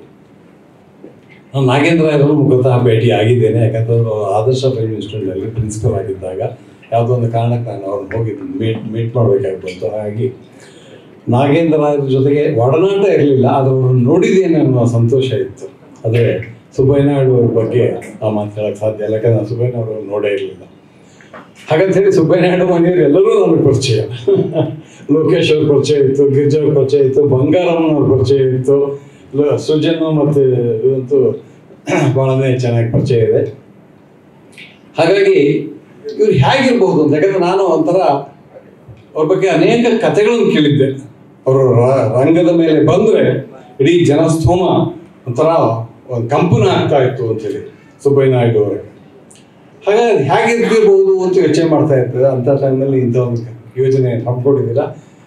ಸುಬ್ಬಯ್ಯನವ್ರು ಅವ್ರು ನೋಡೋಕ್ಕಾಗದೇ ಇದ್ರು ಅವರ ಮೊಮ್ಮಗನ ಮೂಲಕ ಸುಬ್ಬಯ್ಯನವ್ರನ್ನ ಕಲಿಸ್ಕೋಬೋದಲ್ಲ, ಅದಕ್ಕಾಗಿ ನಾನು ನಿಮಗೆ ಹೇಳ್ತೇನೆ. ಈ ಸಿನಿಮಾದಾಗ ಅನೇಕ ಹೆಗ್ಗಳಿಕೆಗಳಿದೆ. ಅದನ್ನು ಚಹಾ ರಘುನಾಥ್ ಅವರು ತಮ್ಮ ಪುಸ್ತಕದಲ್ಲಿ ದಾಖಲಿಸಿದ್ದಾರೆ. ಅದ್ರ ಒಂದನ್ನು ನನಗೆ ಬಹಳ ಮುಖ್ಯ ಅನ್ನಿಸ್ತು. ನಿಮಗೆ ಹೇಳಿದವಲ್ಲ 2-3 ಚೆನ್ನಾಗಿದೆ, ಅದ್ರ ಒಂದು ಬಹಳ ಮುಖ್ಯ ಯಾವುದು ಅಂತಂದರೆ ಅವ್ರು ಹೇಳ್ತಾರೆ ಕನ್ನಡದ ಅಸ್ಮಿತೆಯನ್ನು ಕಂಡುಕೊಳ್ಳೋದಕ್ಕಾಗಿ ಈ ಸಿನಿಮಾ ಮಾಡಿದರು ಅಂತ. ವಿಚ್ ಐ ಫೌಂಡ್ ಇಟ್ ತುಂಬ ಬಹಳ ಬಹಳ ಮುಖ್ಯ. ಯಾಕಂದ್ರೆ ಕನ್ನಡದ ಅಸ್ಮಿತೆ ಅಂದರೆ ಏನು, ಇದು ಆರ್ಕೈವ್ ಸಂಬಂಧಪಟ್ಟಿದೆ. ಯಾಕಂದ್ರೆ ಕನ್ನಡಕ್ಕೆ 1930 ನಾನು ಗಟ್ಸಾದ ಮಾಡಿದಾಗ ಕೂಡ ನಾವು ಮಡ್ರಾಸ್ನಲ್ಲಿ ಹೋಗಿ ಮಾಡಬೇಕಾಗಿತ್ತಲ್ಲ, ನಮಗೆ ಇದು ಏನೋ ಸ್ಟುಡಿಯೋ ಕೂಡ ಕೊಡ್ತಿರ್ಲಿಲ್ಲ. ಆಶ್ಚರ್ಯ ಆಗೋದು, ಘಟಶ್ರಾದ್ದದ ಮಿಕ್ಸಿಂಗು 15 ದಿವಸ ಮಾಡಿದ್ದೀವಿ. ಪ್ರತಿ ದಿವಸ 12 ಗಂಟೆ ರಾತ್ರಿಗೆ ಟೈಮ್ ಕೊಡೋರು. ಕೊಟ್ಟರೆ ಒಂದು ಅರ್ಧ ರೀಲು ಅಥವಾ 1/4 ರೀಲ್ ಮಾಡ್ತಿದ್ದಂಗೆ ಸಾಕು ನಾಳೆ ಮಾಡೋಣ ಅಂತ, ಯಾಕಂದ್ರೆ ಸುಸ್ತಾಗಿರೋದು. ಹಾಗಾಗಿ ಕನ್ನಡಕ್ಕೆ ಆ ಥರದ ಒಂದು ಅವಗಣನೆ ಇದ್ದ ಸಂದರ್ಭದಲ್ಲಿ, ಯಾವಾಗ 60sಲ್ಲಿ 30sಲ್ಲಿ ಏನಾಗಿರ್ತಿರ್ಬೋದು, ಕನ್ನಡದಲ್ಲೇ ಬೇಗ ಸಿನಿಮಾನೇ ಆಗಿಲ್ಲ, 33ರಲ್ಲಿ ಆಗಿತ್ತು. ಆವಾಗಲೇ ಉಳಿದೆಲ್ಲ ಭಾಷೆಗಳೊಂದು ಸಿನಿಮಾ ಆಗಿಬಿಟ್ಟಿತ್ತು. ಅಂಥ ಸಮಯದಲ್ಲಿ ನಾಗೇಂದ್ರನಿಗೆ ಒಂದು ಭಾಳ ಹುಚ್ಚಿತ್ತಂತೆ, ಕನ್ನಡದ ಅಸ್ಮಿತೆ, ಕನ್ನಡವನ್ನು ಮೆರೆಸ್ಬೇಕು ನಾನು. ಅವಾಗ ಸುಬ್ಬಯ್ಯ ನಾಯ್ಡು ಅವ್ರ ಜೊತೆ ಹಂಚಿಕೊಂಡ್ರು. ಕೊನೆಗೆ ಅದಕ್ಕೆ ದುಡ್ಡು ಹಾಕಿದ್ರು ಕೂಡ ಕನ್ನಡದವರಲ್ಲ, ಶಮನ್ ದುಂಗಾಜಿಯವರು. ನೋಡಿ, ಕನ್ನಡ ಸಿನಿಮಾದ ನೀವು ಈ ಇತಿಹಾಸ ನೋಡ್ತಾ ಹೋದ್ರೆ ಸುಮಾರು ಸಲ ಅದು ಬೇರೆ ಬೇರೆ ಭಾಷೆಯವರಿಂದ ಕನ್ನಡ ಉಳಿದಿದೆ. ಅದು ಇವತ್ತರಿಗೂ ಅದೇ ನಡ್ಕೊಂಡು ಬಂದಿದೆ. ಈ ಪ್ರಶ್ನೆ ನಾವು ಮತ್ತೆ ಮತ್ತೆ ಕೇಳ್ತಾನೆ ಹೋಗ್ಬೇಕು. ಹಾಗಾದ್ರೆ ಕನ್ನಡದ ಅಸ್ಮಿತೆ ಅಂತಂದ್ರೆ ಏನು, ಯಾಕೆ ಇದ್ರ ಬಗ್ಗೆ ನಾವು ಯೋಚನೆ ಮಾಡ್ತಾ ಇಲ್ಲ ಅಂತೇಳಿ. ಸೊ ಈ ಮೂಲಕ ಆ ಸಿನಿಮಾ ಅದಕ್ಕೆ ಸಿನಿಮಾದ ಒತ್ತು ಕೊಡಲಿ ಅಂತ ನಾನು ಕೇಳ್ತಾ ಹೋಗ್ತೇನೆ. ಎರಡನೇದು ಬಹಳ ಮುಖ್ಯವಾದ ಇನ್ನೊಂದು ಇದು ಅಂತಂದರೆ ಸತಿ ಸುಲೋಚನವೇ. ನನಗೆ ಆ ಸಿನಿಮಾದ ಬಗ್ಗೆ ಏನೂ ಗೊತ್ತಿಲ್ಲ, ಚಹಾ ರಘುನಾಥ್ ಅವರ ಪುಸ್ತಕದಲ್ಲಿ ಇರುವ ಇದು ಬರುತ್ತೆ, ಒಂದು ಸಂಭಾಷಣೆಯನ್ನು ಅವರು ಮತ್ತೆ ಮತ್ತೆ ಇದು ಹೇಳ್ತಾರೆ. ಸುಲೋಚನಾ ಮತ್ತು ಇದ್ರ ಬಗ್ಗೆ ಸೀತೆಯ ಬಗ್ಗೆ ಅನುಕಂಪದಿಂದ ಆಡುವ ಮಾತುಗಳಿದೆಯಲ್ಲ, ಅದು ಇವತ್ತಿನ ಫೆಮಿನಿಸ್ಟ್ ಇವರು ಆಡುವ ಮಾತುಗಳ ಥರ ಇದೆ. ಅಂದರೆ ನೋಡಿ, ನೀವು ಕನ್ನಡ ಇದು ಭಾರತೀಯ ಇತಿಹಾಸದ ಬೇರೆ ಬೇರೆ ಇದನ್ನು ನೋಡ್ತಾ ಹೋದರೆ ಪುರುಷ ಕೇಂದ್ರಿತ ಕಥೆಗಳು ಬಹಳ ಇದೆ. ಭಕ್ತ ಧ್ರುವ ಕನ್ನಡದಲ್ಲಿ ಮೊದಲ ಸಿನಿಮಾ ಆಗಬೇಕಾಗಿದ್ದು ಭಕ್ತ ಧ್ರುವ, ಅದಾಗದೆ ಇದಾಯ್ತಲ್ಲ. ಭಕ್ತ ಧ್ರುವ ಕೂಡ ಒಂದು ಪುರುಷ ಕೇಂದ್ರಿತ ಇದುವೆ, ಆದರೆ ಒಂದು ಸ್ತ್ರೀ ಕೇಂದ್ರಿತ ಸಿನಿಮಾವನ್ನು ಮೊದಲ ಸಿನಿಮಾಗೆ ಆಗಿದ್ದಿದ್ದೆಲ್ಲ ಅದನ್ನು ಇಂಟರ್ಪ್ರಿಟ್ ಮಾಡುವ ಕ್ರಮವೇ ಇವತ್ತಿನ ಇದಿದೆ ಅದರಲ್ಲಿ ಸ್ತ್ರೀ ಸಂವೇದನೆಗಳೆಲ್ಲ ಕಾಣ್ತಾ. ಎರಡನೇದೇನು ಅಂತಂದರೆ ಸ್ತ್ರೀ ಸಂವೇದನೆ ಮಾಡೋದಾಗಿದ್ದರೆ ಸಾವಿತ್ರಿ ಮಾಡ್ಬೋದಿತ್ತು ಅಥವಾ ಸೀತೆನೇ ಮಾಡ್ಬೋದಿತ್ತು.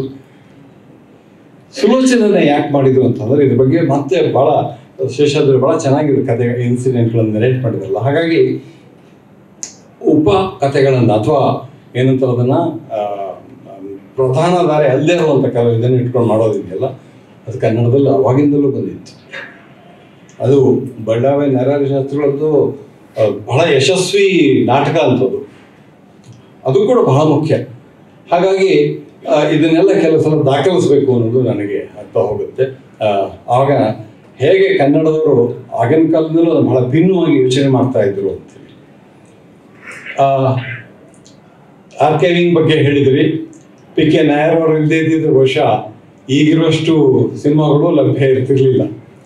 ಪಿ ಕೆ ನಾಯರ್ಗೆ ಯಾರೋ ಹೇಳಿದ್ರಂತೆ, ಶಿವರಾಮ್ ಕಾರಂತರು ನಿರ್ದೇಶಿಸಿದ ಭೂತಗಳ ರಾಜ್ಯನೋ ಡೊಮಿನಿಯನೋ ಎಲ್ಲೋ ಶ್ರೀಲಂಕಾದಲ್ಲಿ ಒಂದು ಕಾಪಿ ಇದೆ ಅಂತ. ಎಷ್ಟು ಶ್ರಮ ಹಾಕಿದ್ರು ಅಂದ್ರೆ ಒಂದು ತರಿಸ್ಕೊಳ್ಳೋದಕ್ಕೆ ಕೊನೆಗೋರಿ ಸಿಕ್ಕಲೇ ಇಲ್ಲ ಪ್ರಿಂಟು. ಅವರು ನಮಗೆ ಇದೇ ಸಿಗ್ತಿರ್ಲಿಲ್ಲ, ಯಾವುದೋ ಪಾಲ್ಕೆ ಫಿಲ್ಮ್ ಸಿಗ್ತಿರ್ಲಿಲ್ಲ, ಹರಿಶ್ಚಂದ್ರನೇ ಸಿಗ್ತಿರ್ಲಿಲ್ಲ. ಅದನ್ನು ಈಗ ಶಿವೇಂದ್ರ ಸಿಂಗ್ ದುಂಗಂತವ್ರನ್ನ ಡಾಕ್ಯುಮೆಂಟ್ರಿ ಭಾಳ ಚೆನ್ನಾಗಿದೆ, ಹೇಗೆ ಹೋಗಿ ತಗೊಂಬಂದ್ರು ಅಂತ. ಯಾರೋ ಹೇಳಿದ ದೊರಕಲ್ಲಿ ನಾಸಿಕಲ್ಲೆಲ್ಲ ಒಂದು ಕಾಪಿ ಇದೆ ಅಂತ. ಇವರು ಈ ಸಂಜೆ ಹೊತ್ತು ರಾತ್ರಿ ಹೊತ್ತು ಇದು ಹೋಗುತ್ತಲ್ಲ, ಯಾವುದೋ ನ್ಯೂಸ್ ಪೇಪರ್ ಬ್ಯಾನು, ಅದು ಯಾಕಂದರೆ ಗೌರ್ಮೆಂಟ್ ಅವರಿಗೆ ಅದೆಲ್ಲ ಕೊಡೋದಿರಲಿಲ್ಲ, TAD ಎಲ್ಲ. ಆ ನ್ಯೂಸ್ ಪೇಪರ್ ಬ್ಯಾನಲ್ಲಿ ಹೋಗಿ ಹುಡುಕಿ ಆ ಪ್ರಿಂಟನ್ನು ಹೊತ್ಕೊಂಬರ್ತಾರೆ ಅವರು. ಹಾಗಾಗಿ ಇವತ್ತು ನಮಗೆ 3 ಇಲ್ಲ 4 ಇಲ್ಲ ಉಳ್ಕೊಂಡಿದೆ. ಆರ್ಕೈವಿಂಗ್ ಅಂಥದ್ರಲ್ಲಿ ಬಹಳ ಮುಖ್ಯವಾದ ಕೆಲಸ. ಯಾಕಂತಂದರೆ ಇತಿಹಾಸ ಅನ್ನೋದು ಕೇವಲ ದಾಖಲೆಗಳಲ್ಲಿಲ್ಲ, ಅದೊಂದು ರೀತಿಯಲ್ಲಿ ಒಳಗಿನಿಂದ ನಮ್ಮಲ್ಲಿ ಒಂದು ಅಸ್ಮಿತೆಯನ್ನು ಹುಟ್ಟಾಗ್ತಾ ಬರುತ್ತಲ್ಲ, ಅದಕ್ಕೆ ಬಹಳ ಮುಖ್ಯವಾಗುತ್ತೆ. ನಾವು ಕನ್ನಡದ ದುರಂತ ಕನ್ನಡದ ಮುಂಚಿನಿಂದಲೂ ಅಸ್ಮಿತೆ ಇಲ್ಲ ಆ ಥರದ ಚಿತ್ರರಂಗದಲ್ಲಿ. ಅದನ್ನು ಮತ್ತೆ ಮತ್ತೆ ನಾವು ಪುನರುಜ್ಜೀವನಗೊಳಿಸ್ತಾನೆ ಹೋಗ್ಬೇಕು. ಅದು ದುರಂತ ಅಂದರೆ ನನ್ನ ಬಗ್ಗೆನೇ ಹೇಳೋದಾದರೆ, ನಾನು ಮಾಡಿರೋ 16 ಸಿನಿಮಾಗಳಲ್ಲಿ 10 ಸಿನಿಮಾಗಳ ನೆಗೆಟಿವ್ ಈಗಾಗಲೇ ಹಾಳಾಗಿದೆ. ದ್ವೀಪದವರೆಗೆ ಯಾವ ಸಿನಿಮಾದ ನೆಗೆಟಿವ್ ನಿಮಗೆ ಸಿಕ್ಕಲ್ಲ, ಎಲ್ಲ ಏನಿದ್ರು ನಾವು DVD ನೋಡ್ಕೋಬೇಕಷ್ಟೆ. ಆ ಥರದ ಅನಿವಾರ್ಯತೆ ಬಂದು ಹೋಗ್ಬಿಟ್ಟಿದೆ. ನಾನೇ ಯಾವುದೊಂದು ಕಮಿಟಿಲಿದ್ದೆ, ಸುಮಾರು ಯಶಸ್ವಿ ಸಿನಿಮಾಗಳು ಮತ್ತು ಪ್ರಶಸ್ತಿ ವಿಜೇತ ಸಿನಿಮಾಗಳದ್ದು ಒಂದು 60-70 ಸಿನಿಮಾಗಳ ಪಟ್ಟಿ ಮಾಡಿ, ಕೇವಲ ಪ್ರಶಸ್ತಿ ವಿಜೇತ ಅಲ್ಲ, ಅವು ಕಾರಣಗಳನ್ನು ಕೊಟ್ಟಿದ್ವಿ. ಇದು ಈ ಕಾರಣಕ್ಕಾಗಿ ಇದೊಂದು ಕಾದಂಬರಿ ಆಧಾರಿತ ಚಿತ್ರ, ಆ ಕಾದಂಬರಿ ಬಹಳ ಮುಖ್ಯ.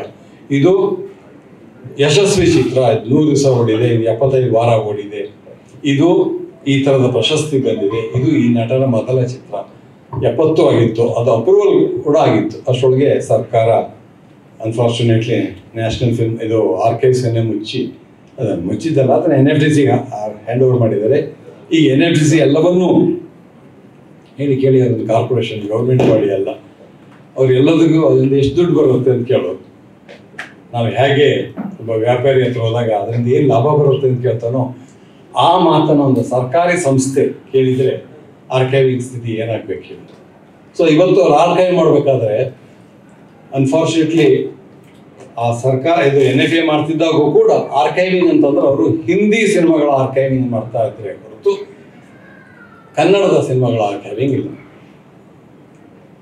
ಕನ್ನಡದ ಸಿನಿಮಾ ಆರ್ಕೈವ್ ಮಾಡುವಾಗ ನಮಗೆ ಇದ್ದೇನು ಅಂತಂದ್ರೆ ಯಾವ ಫಿಲ್ಮ್ಗಳು ಪ್ರಿಂಟ್ಗಳು NFAನಲ್ಲಿ ಇದೆಯೋ ಅದರಿಂದ ಆರ್ಕೋಬೇಕು ಅಂತ. ಅದರಿಂದ ನಾನು 70 ಸಿನಿಮಾಗಳ ಹೆಸರು ಕೊಟ್ಟಿದ್ದು, ಯಾಕಂದ್ರೆ ಅಷ್ಟೇ ಕನ್ನಡ ಸಿನಿಮಾ ಅಲ್ಲಿ ಇದ್ದಿದ್ದು. ನಮ್ಮವರು ಆರ್ಕೈವಿಂಗ್ ಕೂಡ ಮನಸ್ಸಿಟ್ಟು ಕೊಟ್ಟಿಲ್ಲ.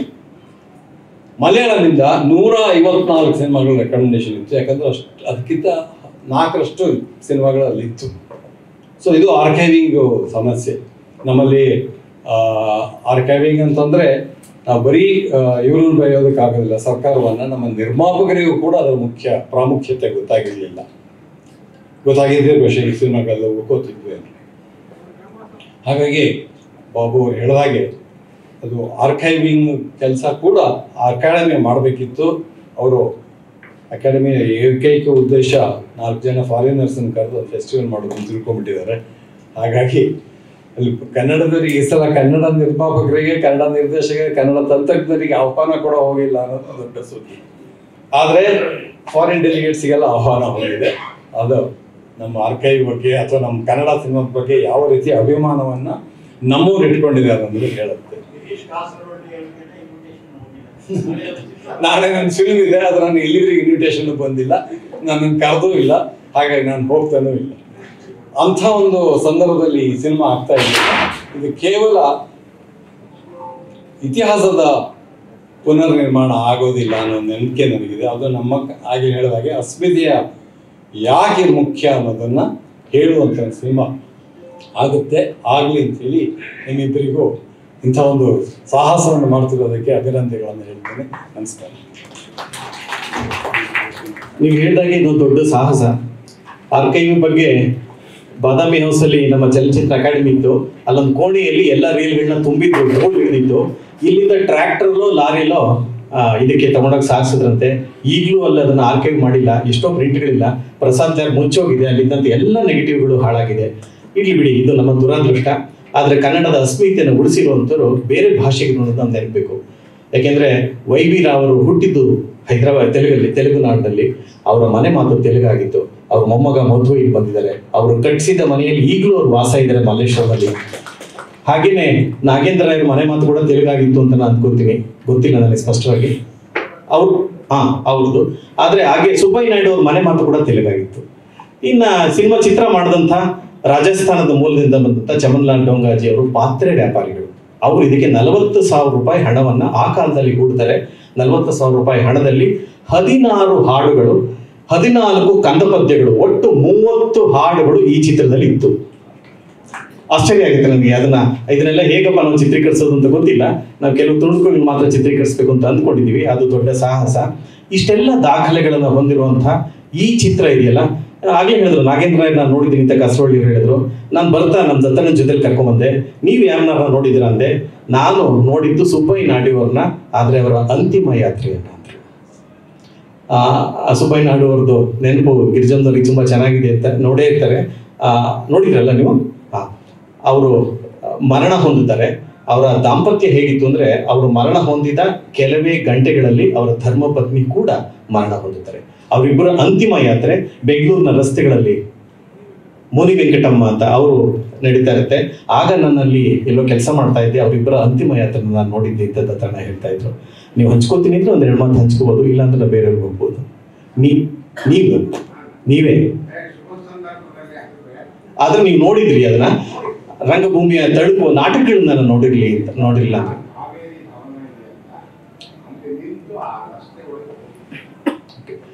ಹಾಗೆ ಇಂಥ ಹಲವಾರು ನೆನಪುಗಳಿದೆ. ಕನ್ನಡದ ಒಂದು ಇತಿಹಾಸವನ್ನ ಸೃಷ್ಟಿಸಿ ಮಾಡಬೇಕು ಅಂತ ಡಾಕ್ಟರ್ ವಿಜಯಮ್ಮ ಅವರು ಹೊರಟರು. ಒಂದು ದೊಡ್ಡ ಸಾಹಸವನ್ನ ಮಾಡಿದ್ರಿ. ಕನ್ನಡದ ಮಟ್ಟಿಗೆ ಅದು ಅಪರೂಪದ ಪ್ರಯತ್ನ. 2 ದೊಡ್ಡ ಸಂಕಲನಗಳು, ಅದಕ್ಕೆ ಇನ್ನೇನೇನೇ ಅಡೆತಡೆಗಳು, ಬಾಲಗ್ರಹ ಪೀಳಿಗೆಗಳಾಗಿರ್ಲಿ, ಇವತ್ತಿಗೂ ನಾವೆಲ್ಲರೂ ಅದನ್ನ ಸಂರಕ್ಷಿಸ್ಕೊಂಡು ನಿಮ್ಮನ್ನ ನೆನೆಸ್ಕೋತೀವಿ. ನಿಮ್ಮ ನೆನಪಿನಲ್ಲಿ ನಾಗೇಂದ್ರ ರಾಯರು, ಸುಬ್ಬಯ್ಯ ನಾಯ್ಡು ಅಥವಾ ಈ ಚಿತ್ರದ ಕುರಿತು ನೀವೇನಾದ್ರೂ ಕೇಳಿದ್ರ ಯಾವಾಗ್ಲಾದ್ರೂ? ದಯವಿಟ್ಟು ನಿಮ್ಮ ಅನುಭವಗಳನ್ನ 1-2 ಮಾತಲ್ಲಿ ಹಂಚಿಕೊಳ್ಳಿ.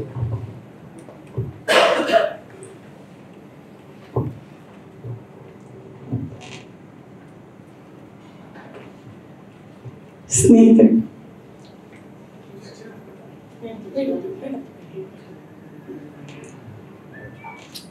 ಏನಾದರೂ ಹೇಳೋದು ತುಂಬ ಕಷ್ಟ. ನನಗೆ ಈ ಪ್ರಯತ್ನ ಕೇಳಿ ನನಗೆ ಇಷ್ಟೊಂದು ಡೀಟೇಲ್ ಹೇಳಲಿಲ್ಲ ಗಿರಿಜಮ್ಮ. ಏನೋ ಒಂದು ಪ್ರೋಗ್ರಾಮ್ ಇದೆ ಬನ್ನಿ ಅಷ್ಟೇ ಹೇಳಿದರು. ಇಲ್ಲಿ ಬಂದಮೇಲೆ ಇಷ್ಟೆಲ್ಲ ಗೊತ್ತಾಯಿತು. ತುಂಬ ಸಂತೋಷ ಆಗ್ತಿದೆ. ಶೇಷಾದ್ರಿ ಮನಸ್ಸು ಮಾಡಿದ್ರೆ ಒಳ್ಳೆ ಕೆಲಸ ಆಗುತ್ತೆ ಅನ್ನೋ ನಂಬಿಕೆ ನನಗಿದೆ. ಮತ್ತು ನನಗೆ ನಾಗೇಂದ್ರ ತುಂಬ ಹತ್ತಿರ. ಇವ್ರ ಹತ್ರ ನಾನು ಸ್ವಲ್ಪ ಹೆಚ್ಚು ಮಾತಾಡಿಸುವಷ್ಟು ನೋಡಲಿಲ್ಲ. ಅವ್ರು ಹೇಳಿದಾಗೆ ನಾನು ಅಂತಿಮ ಯಾತ್ರೆಗೆ ಹೋಗಿದ್ದೆ. ಮತ್ತು ಲಕ್ಷ್ಮೀದೇವಿ ಅವರು ತುಂಬ ಚೆನ್ನಾಗಿ ಪರಿಚಯ ಇತ್ತು. ಕಮಲಾಬಾಯಿ ಅವ್ರ ಪರಿಚಯ ಇತ್ತು. ಅದರಲ್ಲಿ ಅಭಿನಯಿಸಿದ ಕೆಲವರು ನಾನು ಸಂದರ್ಶನ ಕೂಡ ಮಾಡಿ ಇವು ಹೇಳಿದಾಗೆ ನಾವು PK ನಾಯರ್ ಅವ್ರ ಹತ್ರ ಮಾತಾಡ್ಸಿದ್ವಿ, ಅವ್ರನ್ನ ಕೇಳಿದ್ವಿ ಏನಾದರೂ ಒಂದು ಸಣ್ಣದು ಸಿಗ್ಬೋದಾ ಅಂತ. ಗಿರೀಶ್ ಅವರು ಹೇಳಿದಾಗೆ ಅವರು ಭಾಳ ಬೇಜಾರು ಮಾಡಿಕೊಂಡ್ರು, ಕನ್ನಡದಲ್ಲಿ ಏನೂ ಸಿಗೋದಿಲ್ಲ ಅನ್ನೋದ್ರ ಬಗ್ಗೆ ತುಂಬ ನೊಂದ್ಕೊಂಡ್ರು ಅವರು. ಯಾವುದೋ ನಮಗಲ್ಲಿ ವಸಂತ ಸೇನಾ ಇದು ಯಾವುದೋ ಕೊಟ್ಟರು, 2 ಸಿನಿಮಾ ಕೊಟ್ಟರು ನೋಡೋದಕ್ಕೆ, ನಲದಮಯಂತಿ ಇವನ್ನ ಹಾಕಿ ನೋಡಿದ್ವಿ ನಾವು ಬಾದಾಮಿ ಹೌಸಲ್ಲಿ. ಆದರೆ ನಮಗೇನು ಬೇಕು ಅಂತ ನಾವು ಅಪೇಕ್ಷೆ ಪಟ್ಟವು ಅದು ಸಿಕ್ಕಿರಲಿಲ್ಲ. ಆದರೆ ಇವರೆಲ್ಲರನ್ನೂ ಮಾತಾಡಿಸುವ ಅವಕಾಶ ಇತ್ತು ನಮಗೆ. ಸುಮಾರು ಜನರನ್ನು ನಾವು ಮಾತಾಡಿಸಿದ್ವಿ. ಇದರಲ್ಲಿ ಅಭಿನಯಿಸಿದಂಥ ಕೆಲವರು ಬೇರೆ ಪೋಷಕ ನಟರಾಗಿದ್ದವರು, SK ಪದ್ಮಾದೇವಿಯವರು, ಇವರೆಲ್ಲ ತುಂಬ ಹೇಳಿದ್ದಾರೆ. ಅವರೆಲ್ಲರ ಹೇಳಿದ್ರ ಆಧಾರದ ಮೇಲೆ ನಾವು ಬರೆಯೋಕ್ಕೆ ಸಾಧ್ಯ ಆಯಿತು. ಮತ್ತು ನಮ್ಮ ಬಂಗಾರಮ್ಮನವರು ಅವರು ನಟರತ್ನ ಅಂತ ಪುಸ್ತಕ ಬರೆದರು. ಲೋಕೇಶ್ ಅವರು ಮತ್ತು ಕಪ್ಪಣ್ಣ ಅವರು ತುಂಬ ಒತ್ತಡದ ಮೇಲೆ ಆಕೆ ಬರೆದು ಅದನ್ನು ಬರೆದಿದ್ದನ್ನು ಪ್ರಕಾಶನ ಮಾಡಬೇಕು ಅನ್ನೋದು. ನಾವು ಇಳಾ ಪ್ರಕಾಶನದಿಂದ ಇಳಾ ಮುದ್ರಣದಲ್ಲಿ ಮುದ್ರಿಸಿ ನಾಟಕ ಅಕಾಡೆಮಿಯ ಸಹಯೋಗ ತಗೊಂಡು ಆ ಪುಸ್ತಕನ ತಂದ್ವಿ. ತುಂಬ ವಿವರಗಳನ್ನು ಅದರಲ್ಲಿ ಬಂಗಾರಮ್ಮನವ್ರು ಹೇಳ್ತಾರೆ. ಎಷ್ಟು ರೀತಿಯಲ್ಲಿ ಆ ಯುದ್ಧ ನಡೆದಿದ್ದನ್ನು ಹೇಳಿದ್ದು ಭಾಳ ಚೆನ್ನಾಗಿ ಹೇಳಿದ್ದಾರೆ. ನಮಗೆ ನೆನಪಿದ್ದಂಗೆ ಆ ಪುಸ್ತಕವನ್ನು ಆಧರಿಸಿಯೇ ನಾವು ಇತಿಹಾಸದಲ್ಲಿ ಕೂಡ ಬರೆದಿದ್ವಿ. ಅದರಲ್ಲೆಲ್ಲ ಎಷ್ಟು ಉಳಿದಿದೆ ಎಷ್ಟು ಉಳಿದಿಲ್ಲ ನನಗೆ ಗೊತ್ತಿಲ್ಲ. ಒಟ್ಟಿನಲ್ಲಿ ತುಂಬ ಕೆಲಸ ಮಾಡಿದ್ವಿ ಆ ಟೈಮ್ನಲ್ಲಿ. ಡೋಂಗಾಜಿಯವರ ಮೊಮ್ಮಗ ಕೂಡ ಬಂದಿದ್ದರು, ಅವರನ್ನು ಕರೆಸಿ ಅವರು ಸುಮಾರು ಫೋಟೋಗಳು ಕೊಟ್ಟರು. ಆ ಫೋಟೋಗಳನ್ನೆಲ್ಲ ನಮಗೆ ಕಳಿಸೋಕ್ಕೆ ಸಾಧ್ಯ ಆಯಿತು. ನಾವು ತುಂಬಾ ಹುಡುಕ್ತಾ ಇದ್ವಿ. ಹೀಗೆ ಯಾರ್ಯಾರು ಹೇಳಿದ್ದಾರೆ ಅದನ್ನೆಲ್ಲ ಸೇರಿಸಿ ನಾವು ಬರೆಯೋಕ್ಕಾಗಿರೋದು. ಒಂದು ನಾವು ಏನು ಕೆಲಸ ಮಾಡಿದ್ವೋ ಅದು ಸಾರ್ಥಕ ಆಗೋದು ಈ ನಿಮ್ಮ ಇದು ಬಂದಾಗ ಅಂತ ನನಗೆ ಅನಿಸುತ್ತೆ. ಯಾಕೆಂದರೆ ಎಲ್ಲೋ ನಿಜವಾದ ಡಾಕ್ಯುಮೆಂಟ್ ಉಳಿಯುತ್ತೆ. ಅದ್ರ ಬಗ್ಗೆ ಪ್ರೀತಿ ಇಟ್ಕೊಂಡಿರೋ ಜನ ಮಾಡೋದಿದೆಯಲ್ಲ, ಅದು ಭಾಳ ಮುಖ್ಯ. ಮಾಡಿದ ಕೆಲಸವನ್ನು ಟೀಕೆ ಮಾಡಿ ಎತ್ತಾಕೋದು ಮೊದಲಿಗೆ ಒಂದು ಕೆಲಸ ಉಳಿಯುವಂಥ ಕೆಲಸ ಮಾಡ್ತಾ ಇದ್ದೀರಿ. ಅದು ಆಗಬೇಕಾದ ಕೆಲಸ ಆಗಲಿ ಅಂತ ನಾನು ಅಪೇಕ್ಷೆ ಪಡ್ತೀನಿ. ಈ ಸಂದರ್ಭದಲ್ಲಿ ನನಗೆ ಏನಾದರೂ ನೆನಪಾದರೆ ಖಂಡಿತ ನಿಮ್ಮ ಹತ್ರ ಹಂಚ್ಕೊಳ್ತೀನಿ. ಈಗ ತಕ್ಷಣಕ್ಕೆ ಏನಾದ್ರು ಕೇಳಿ ಬಂದರೆ ಹೇಳೋದು ಗೊತ್ತಾಗ್ತಾ ಇಲ್ಲ ನನಗೆ.